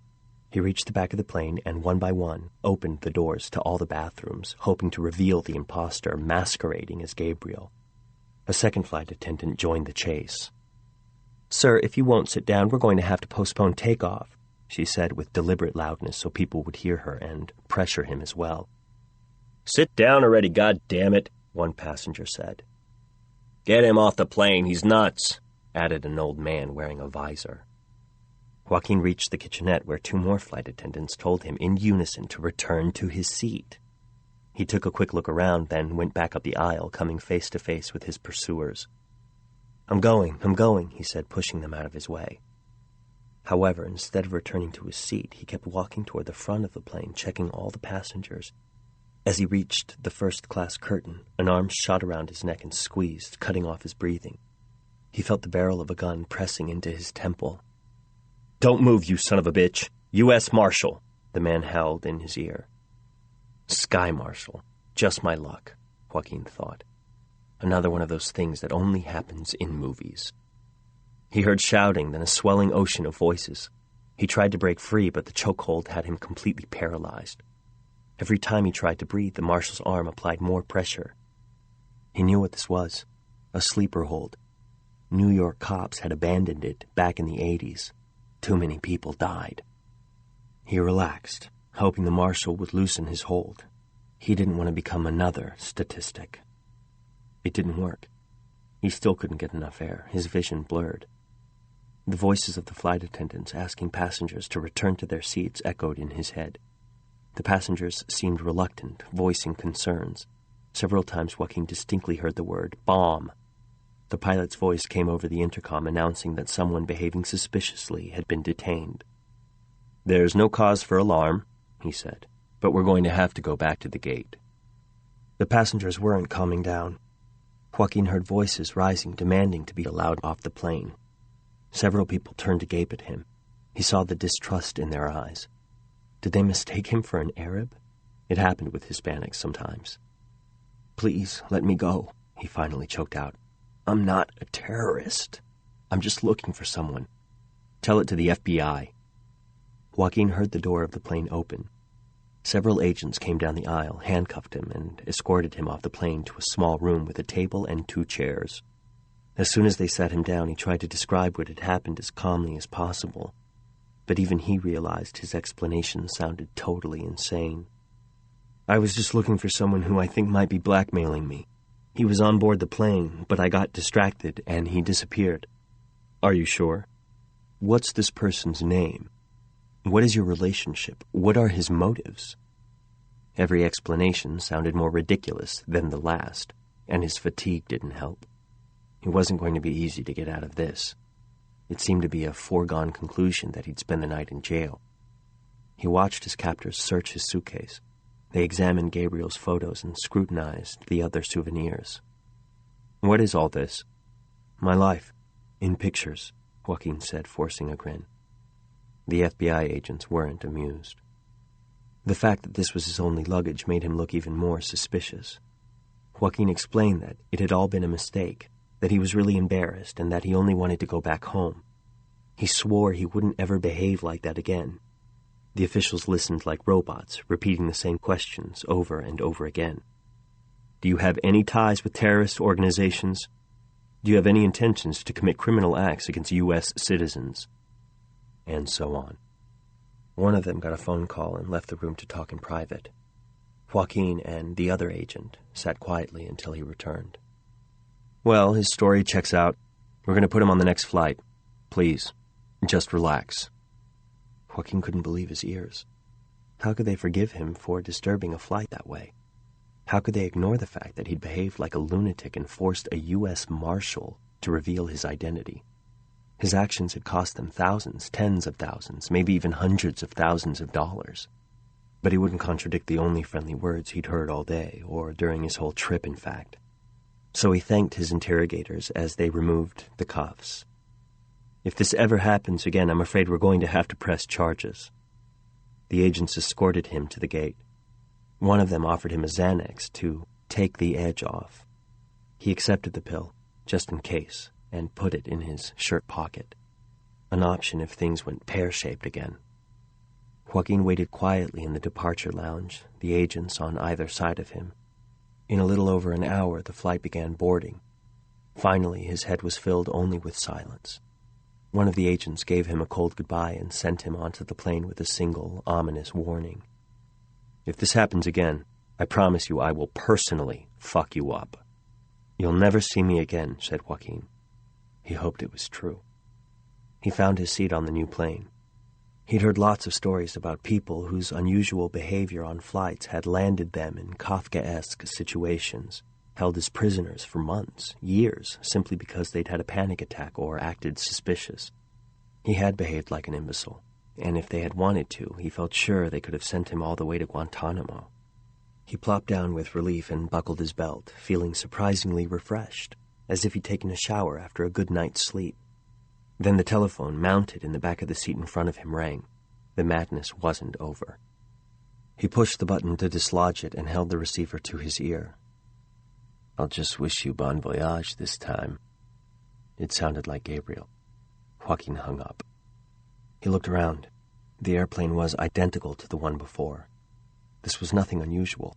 All 767s look alike. But he recognized the faces of the people from the cafe and some from the previous flight. They regarded him coolly, without hostility, without curiosity. They had the weary, anxious look of travelers and nothing more. The flight attendants were equally blasé. One of them stopped next to him and smiled.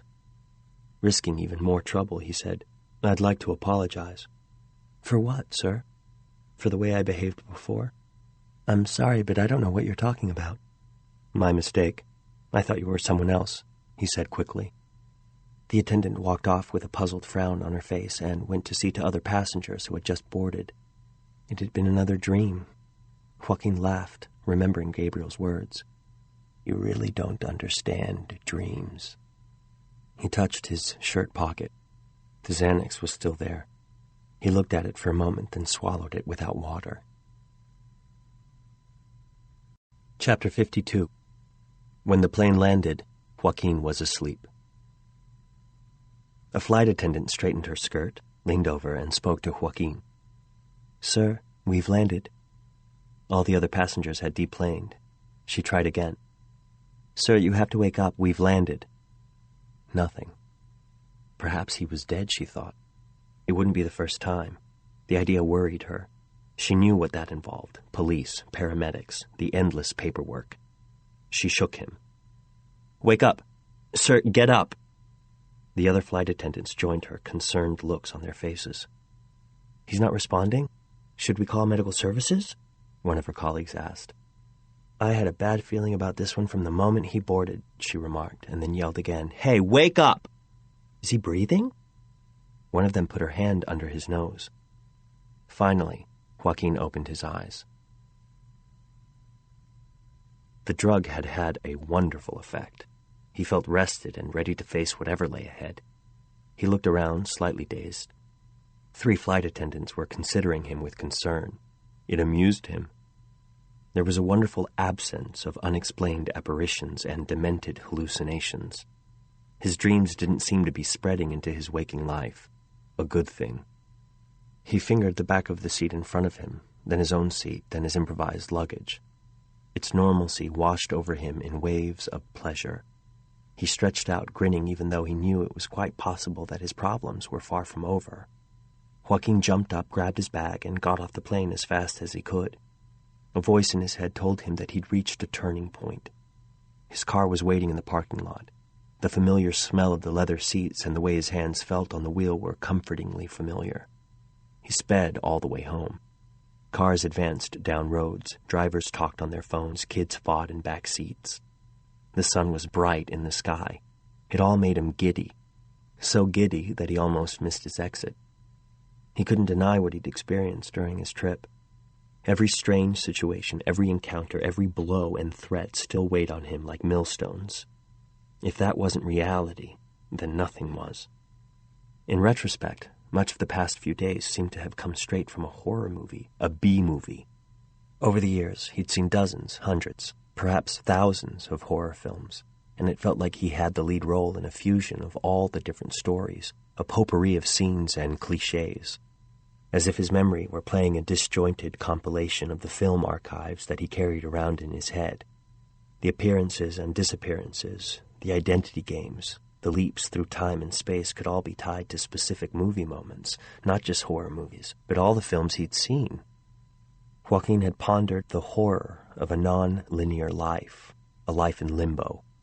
Death was the absence of narrative, and nothing reflected this better than the perversion of personal anecdotes into plot lines borrowed from popular entertainment. Perhaps he could still turn back the machinery of chaos, the forces that deconstructed reality, by rewriting his story, whatever that might be. Joaquin was thinking all this over as he reached his building, the pleasant, overprotected chrysalis where he hoped to find Alondra. Alondra, the person he most wanted to see and whom he most feared. Everything seemed to hinge on her now. If his reality shifted with her, it was all over. There'd be no going back to an ordinary existence. On the other hand, if she remained the same person, how would he explain the photo? Just an uncanny resemblance? A coincidence? Would his chaotic, feverish trip to Houston become an interesting story to tell on his program? Too much to hope for, he thought. He locked the car and headed for the apartment. For answers. Chapter 53. The Confrontation. Joaquin entered the apartment moving carefully, as if the hardwood floor might suddenly drop out from under him. He gripped the small suitcase tightly in his hand, afraid it would either disappear or pop open, the photos spilling out, infecting everything like a virus. Alondra came out of the bedroom and threw her arms around his neck, something she didn't do very often. Neither of them spoke. She held him against her. He felt the tense muscles in her back relaxing. They kissed, forcefully and with pleasure tinged with desperation. It was several minutes before they could articulate any words.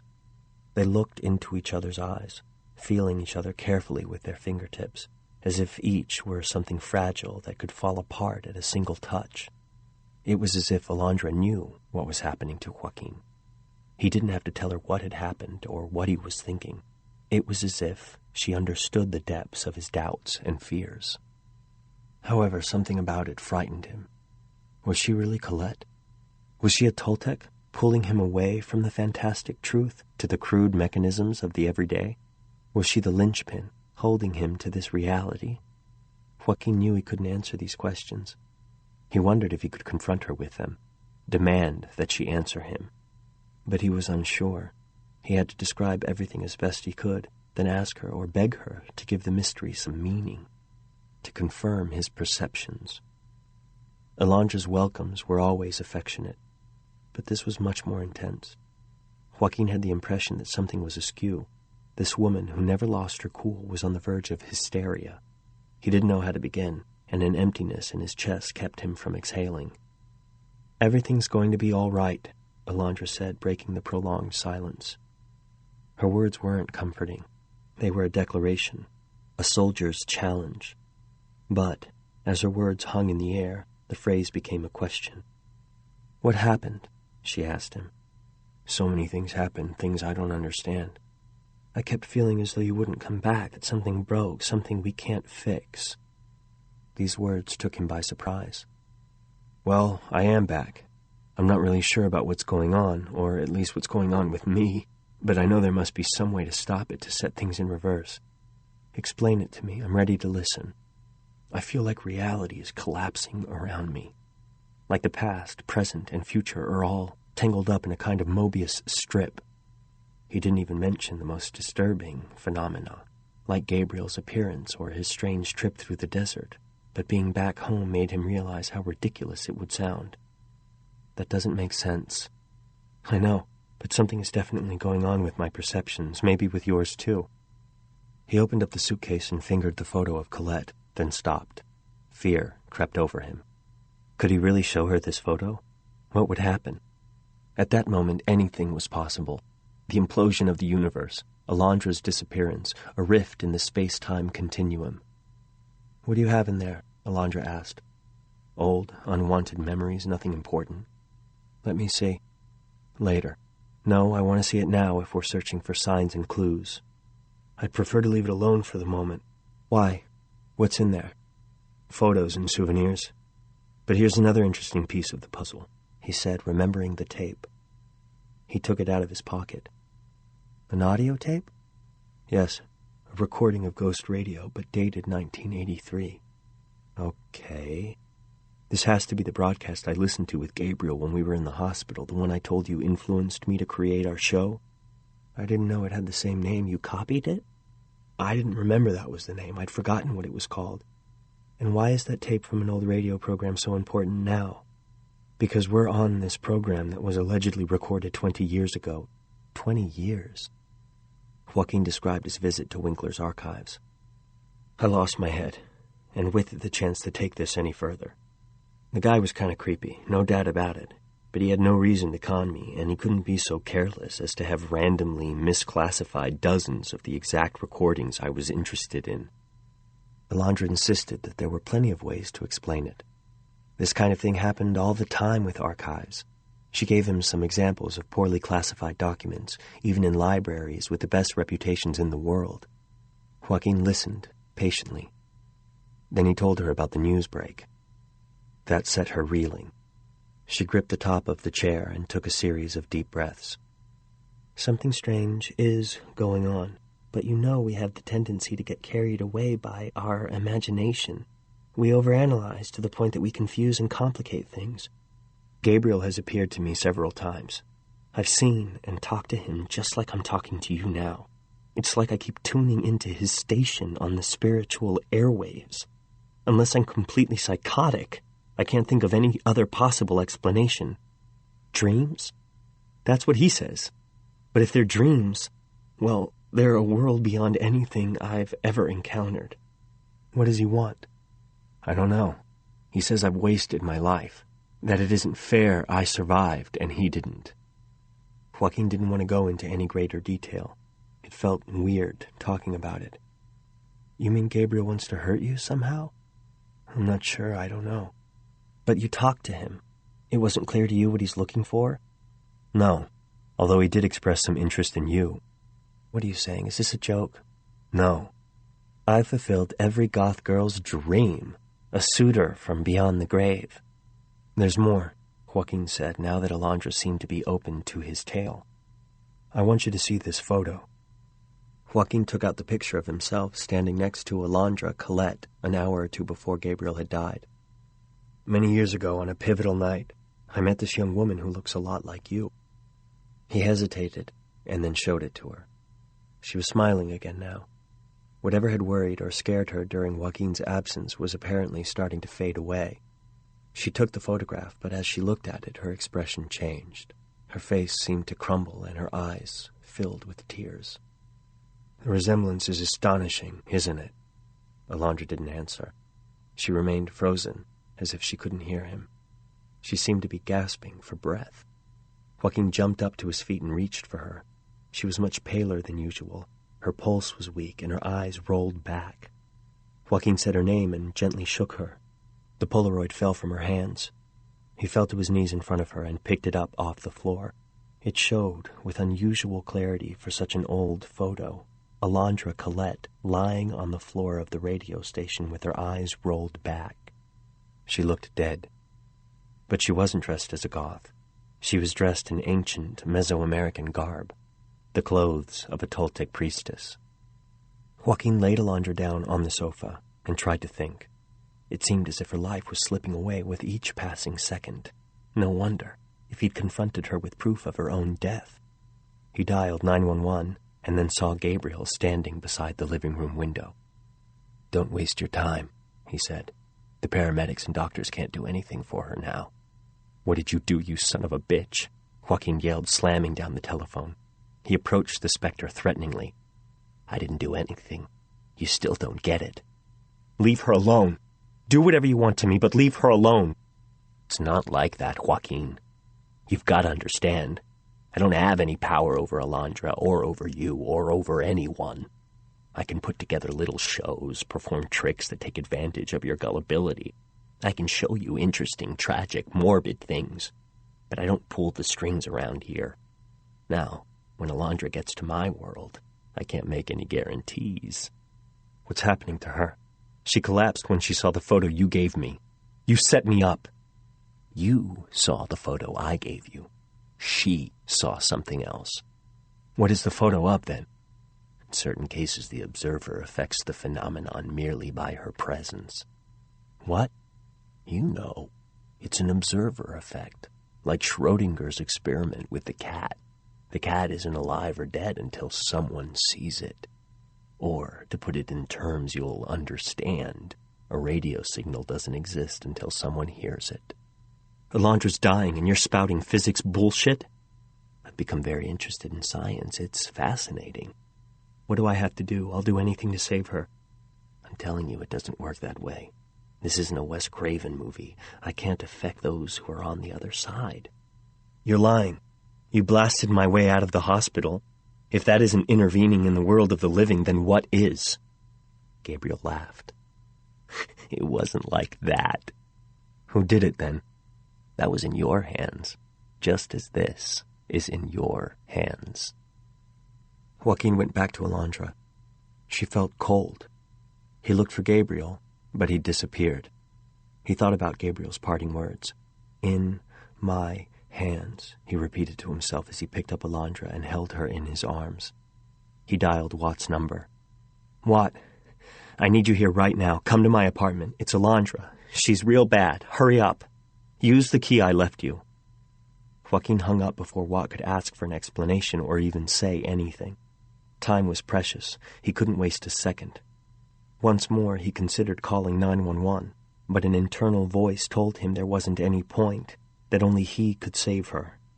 Just then the shaman's apartment came to his mind, and he thought of the strange similarity between the chaos in there and the design of the pseudo-religious punk altar, baptized by the Mexican media as narco-satanic, that he and Gabriel had installed at the radio station. Finally, the strange sensation he'd had in the shaman's apartment made sense. He grabbed the car keys and took off running. He drove like a madman, ignoring the other cars, going up on the sidewalks and down one-way streets. The possibility of having an accident couldn't have been further from his mind. In just a few minutes, he reached the street where the temple apartment of the pastor, Cuauhtemoc J. Cortez, could be found.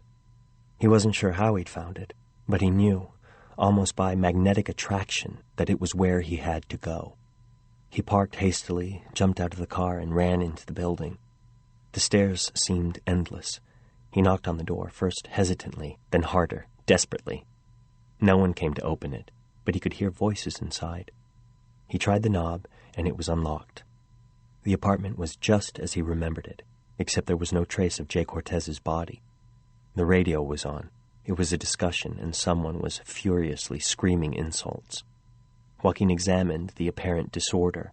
He studied the objects with a growing feeling of certainty.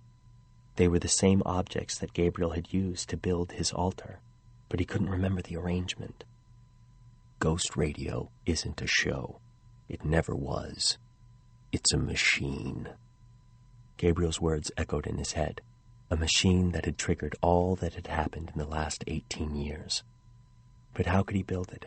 How could he make it work? And as these questions coursed through his brain, a CD player across the room turned on, and Kill the Poor by the Dead Kennedys blared from the speakers. As he stood there, listening to the lyrics, he realized the song could be viewed as a rallying cry for the Toltecs. Kill the poor with empire. Kill them with a false sense of nobility. Kill them in their quest for technology, their quest for the machine. He rushed over to the CD player, found the jewel case, pulled out the lyric sheet, and stared at the lyrics. These lyrics somehow provided the clue. Efficiency and progress is ours once more. Now that we have the neutron bomb, it's nice and quick and clean and gets things done. Away with excess enemy, but no less value to property. No sense in war, but perfect sense at home. The sun beams down on a brand new day. No more welfare tax to pay. Unsightly slums gone up in flashing light. Jobless millions whisked away. At last we have more room to play. All systems go to kill the poor tonight. Gonna kill, kill, kill, kill, kill the poor tonight. Behold the sparkle of champagne. The crime rate's gone, feel free again. Oh, life's a dream with you, Miss Lily White. Jane Fonda on the screen today. Convince the liberals it's okay. So let's get dressed and dance away the night, while they kill, kill, kill, kill, kill the poor tonight. He stared at the words for a long time, but he couldn't figure it out. He paced about the apartment, screaming at the insanity of it all. He looked at the lyrics again, looked at them long and hard, and then he saw it. The first letters in the first two stanzas. He pulled back his arm and looked at his tattoo. Yes, they were the same, and the pattern of his tattoo provided the arrangement. But what object went with what letter? He studied the first line. Efficiency and progress is ours once more, scanning the room for anything that matched it. As he searched, searing images of Gabriel's altar danced through his mind. Then he saw it, peeking out from under a book. A newspaper with the headline, Efficiency and Progress, Key to Intermedia's Success. He grabbed the yellowing newspaper and placed it on the floor. On to the second line. Now that we have the neutron bomb. Bomb, he mumbled to himself as he studied the objects surrounding him. Ah, there we go, he thought, grabbing a toy rocket and placing it below the newspaper. The two objects began to glow.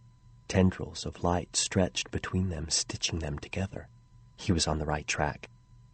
The next line, it's nice and clean and gets things done. That's an easy one. He snatched one of the quick clean bottles and placed it below the rocket. Outside, lightning flashed, but it wasn't ordinary lightning. It had a distinct, reddish cast. The fourth line, away with excess enemy. Excess enemy, excess enemy. This one really puzzled Joaquin. He struggled with it. What does excess mean? A glut, a surplus, too much, something you already have enough of. An extra enemy, an extra nemesis. One opponent too many. He rubbed his brow. A flash of crimson lightning filled the room. He grabbed an alphabet block from a box of them sitting on the table. He tossed it up and down as he continued puzzling through the bewildering line. He walked over to the window, placed the block on the sill, and looked outside.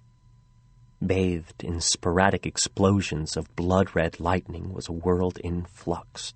A strange rain seemed to wash away the very fabric of reality. Signs on buildings morphed into other signs. Streets rerouted themselves. A family was rushing down the street with newspapers shielding their heads from the rain. A truck zoomed by, splashing them with water. When it passed, the family was gone. Only the father remained. Dejected and alone, he trudged down the street, oblivious to the downpour. A hard wind hit him, and with it came a different family. Where the other wife had been brunette, this one was blonde. and the father's 2 sons were now replaced with 3 daughters. Joaquin shook his head, barely able to process the odd scene.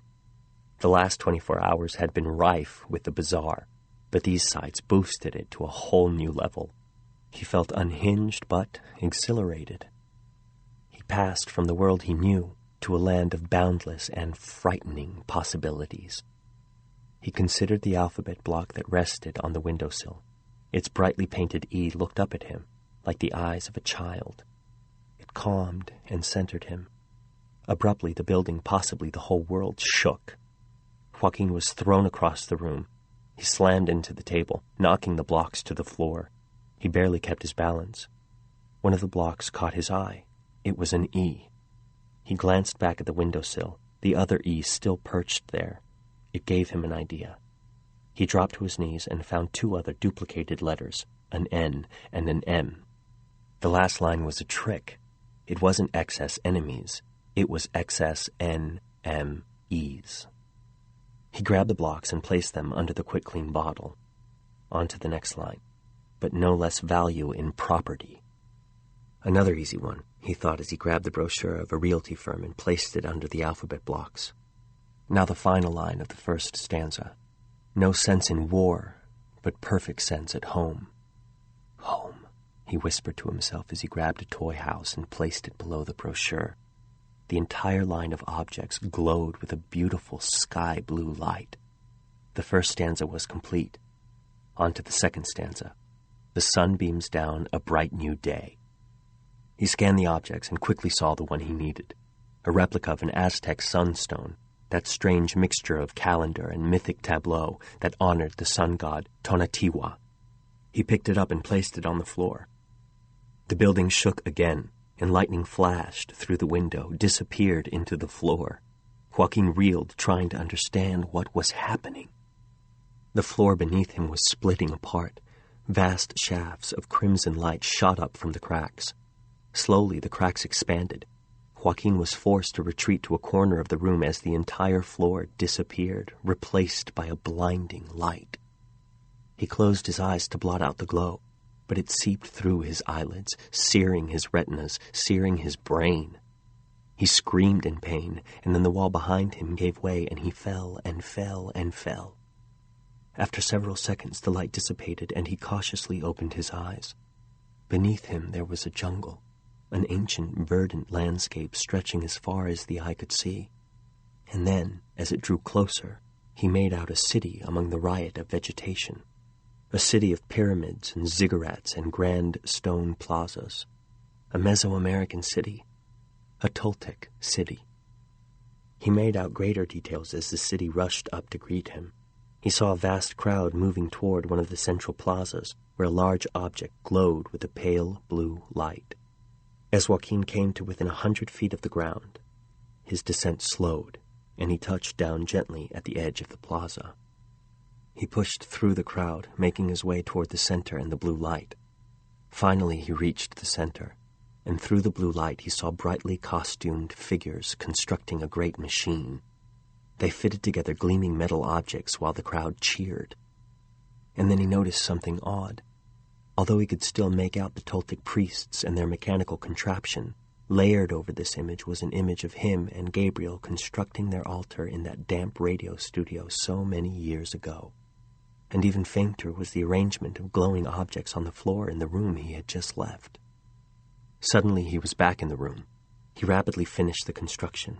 An old coin, no more welfare tax to pay, a flashlight, unsightly slums gone up in flashing light, a wire whisk, jobless millions whisked away, a postcard of children playing, "At last we have more room to play," and the CD itself, "All systems go to kill the poor tonight."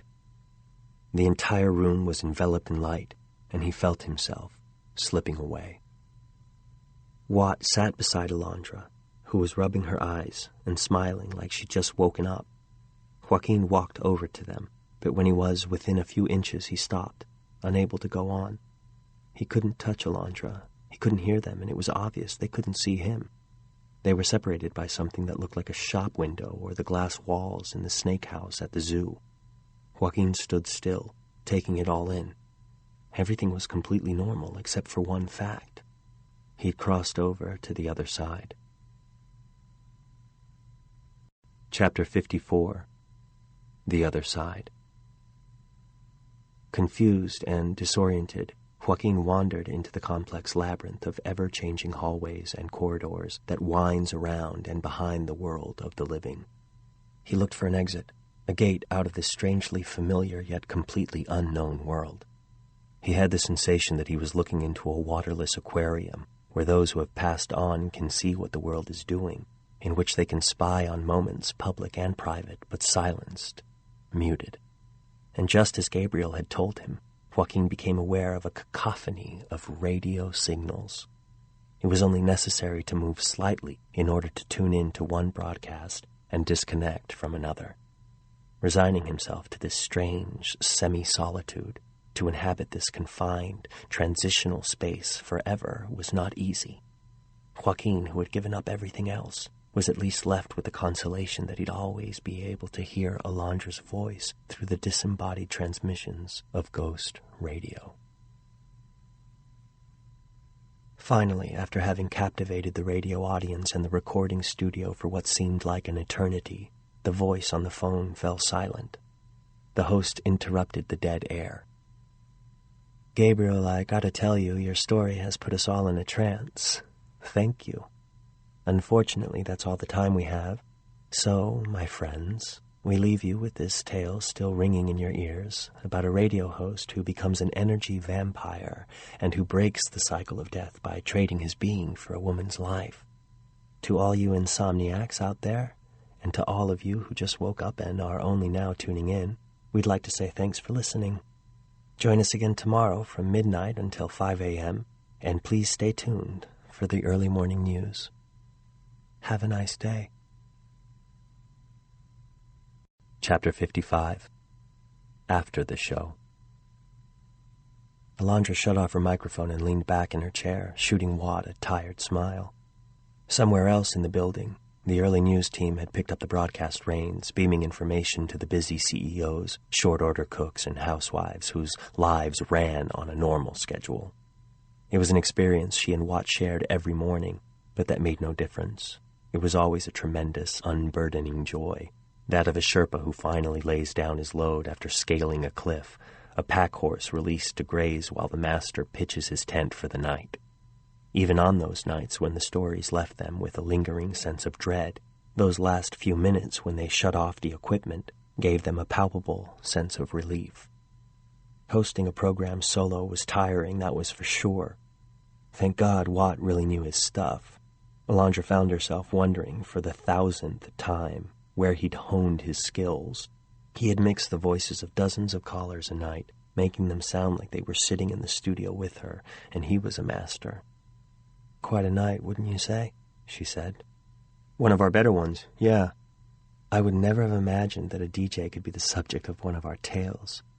She laughed a little, half to herself. "Maybe I need to pay more attention to what goes on around me. I might be in the middle of a ghost story and not even know it." Watt gave her a sly, sidelong glance, the way he sometimes did when he was in a good mood. "Well, you better close your bedroom door tight. If that woman who called earlier was telling the truth, her thigh-caressing demon might come after you." She gave a chuckle that was indulgent, if a little uncomfortable, and collected her things. As she was heading out the door, she turned. "What did you say?" Watt was bent almost double, checking the wires under the mixing board, and hit his head as he sat up. "Huh? What?" "I thought you just said something." "Nope, can't say that I did." She looked at him strangely, her skin prickling.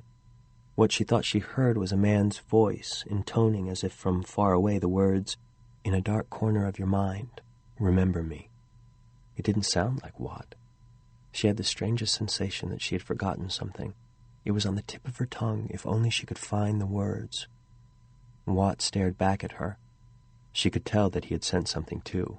For a few moments they each turned inward, searching for something unknown, perhaps unknowable. "You okay?" she said finally. "Yeah, déjà vu." She nodded slowly, agreeing with no one in particular, her hand still on the doorknob. "I'll see you tonight." He winked. The devil himself couldn't keep me away. Lost in thought, Alondra closed the door behind her and moved down the hall as if it were a river and she were swimming, slow but determined, against the current.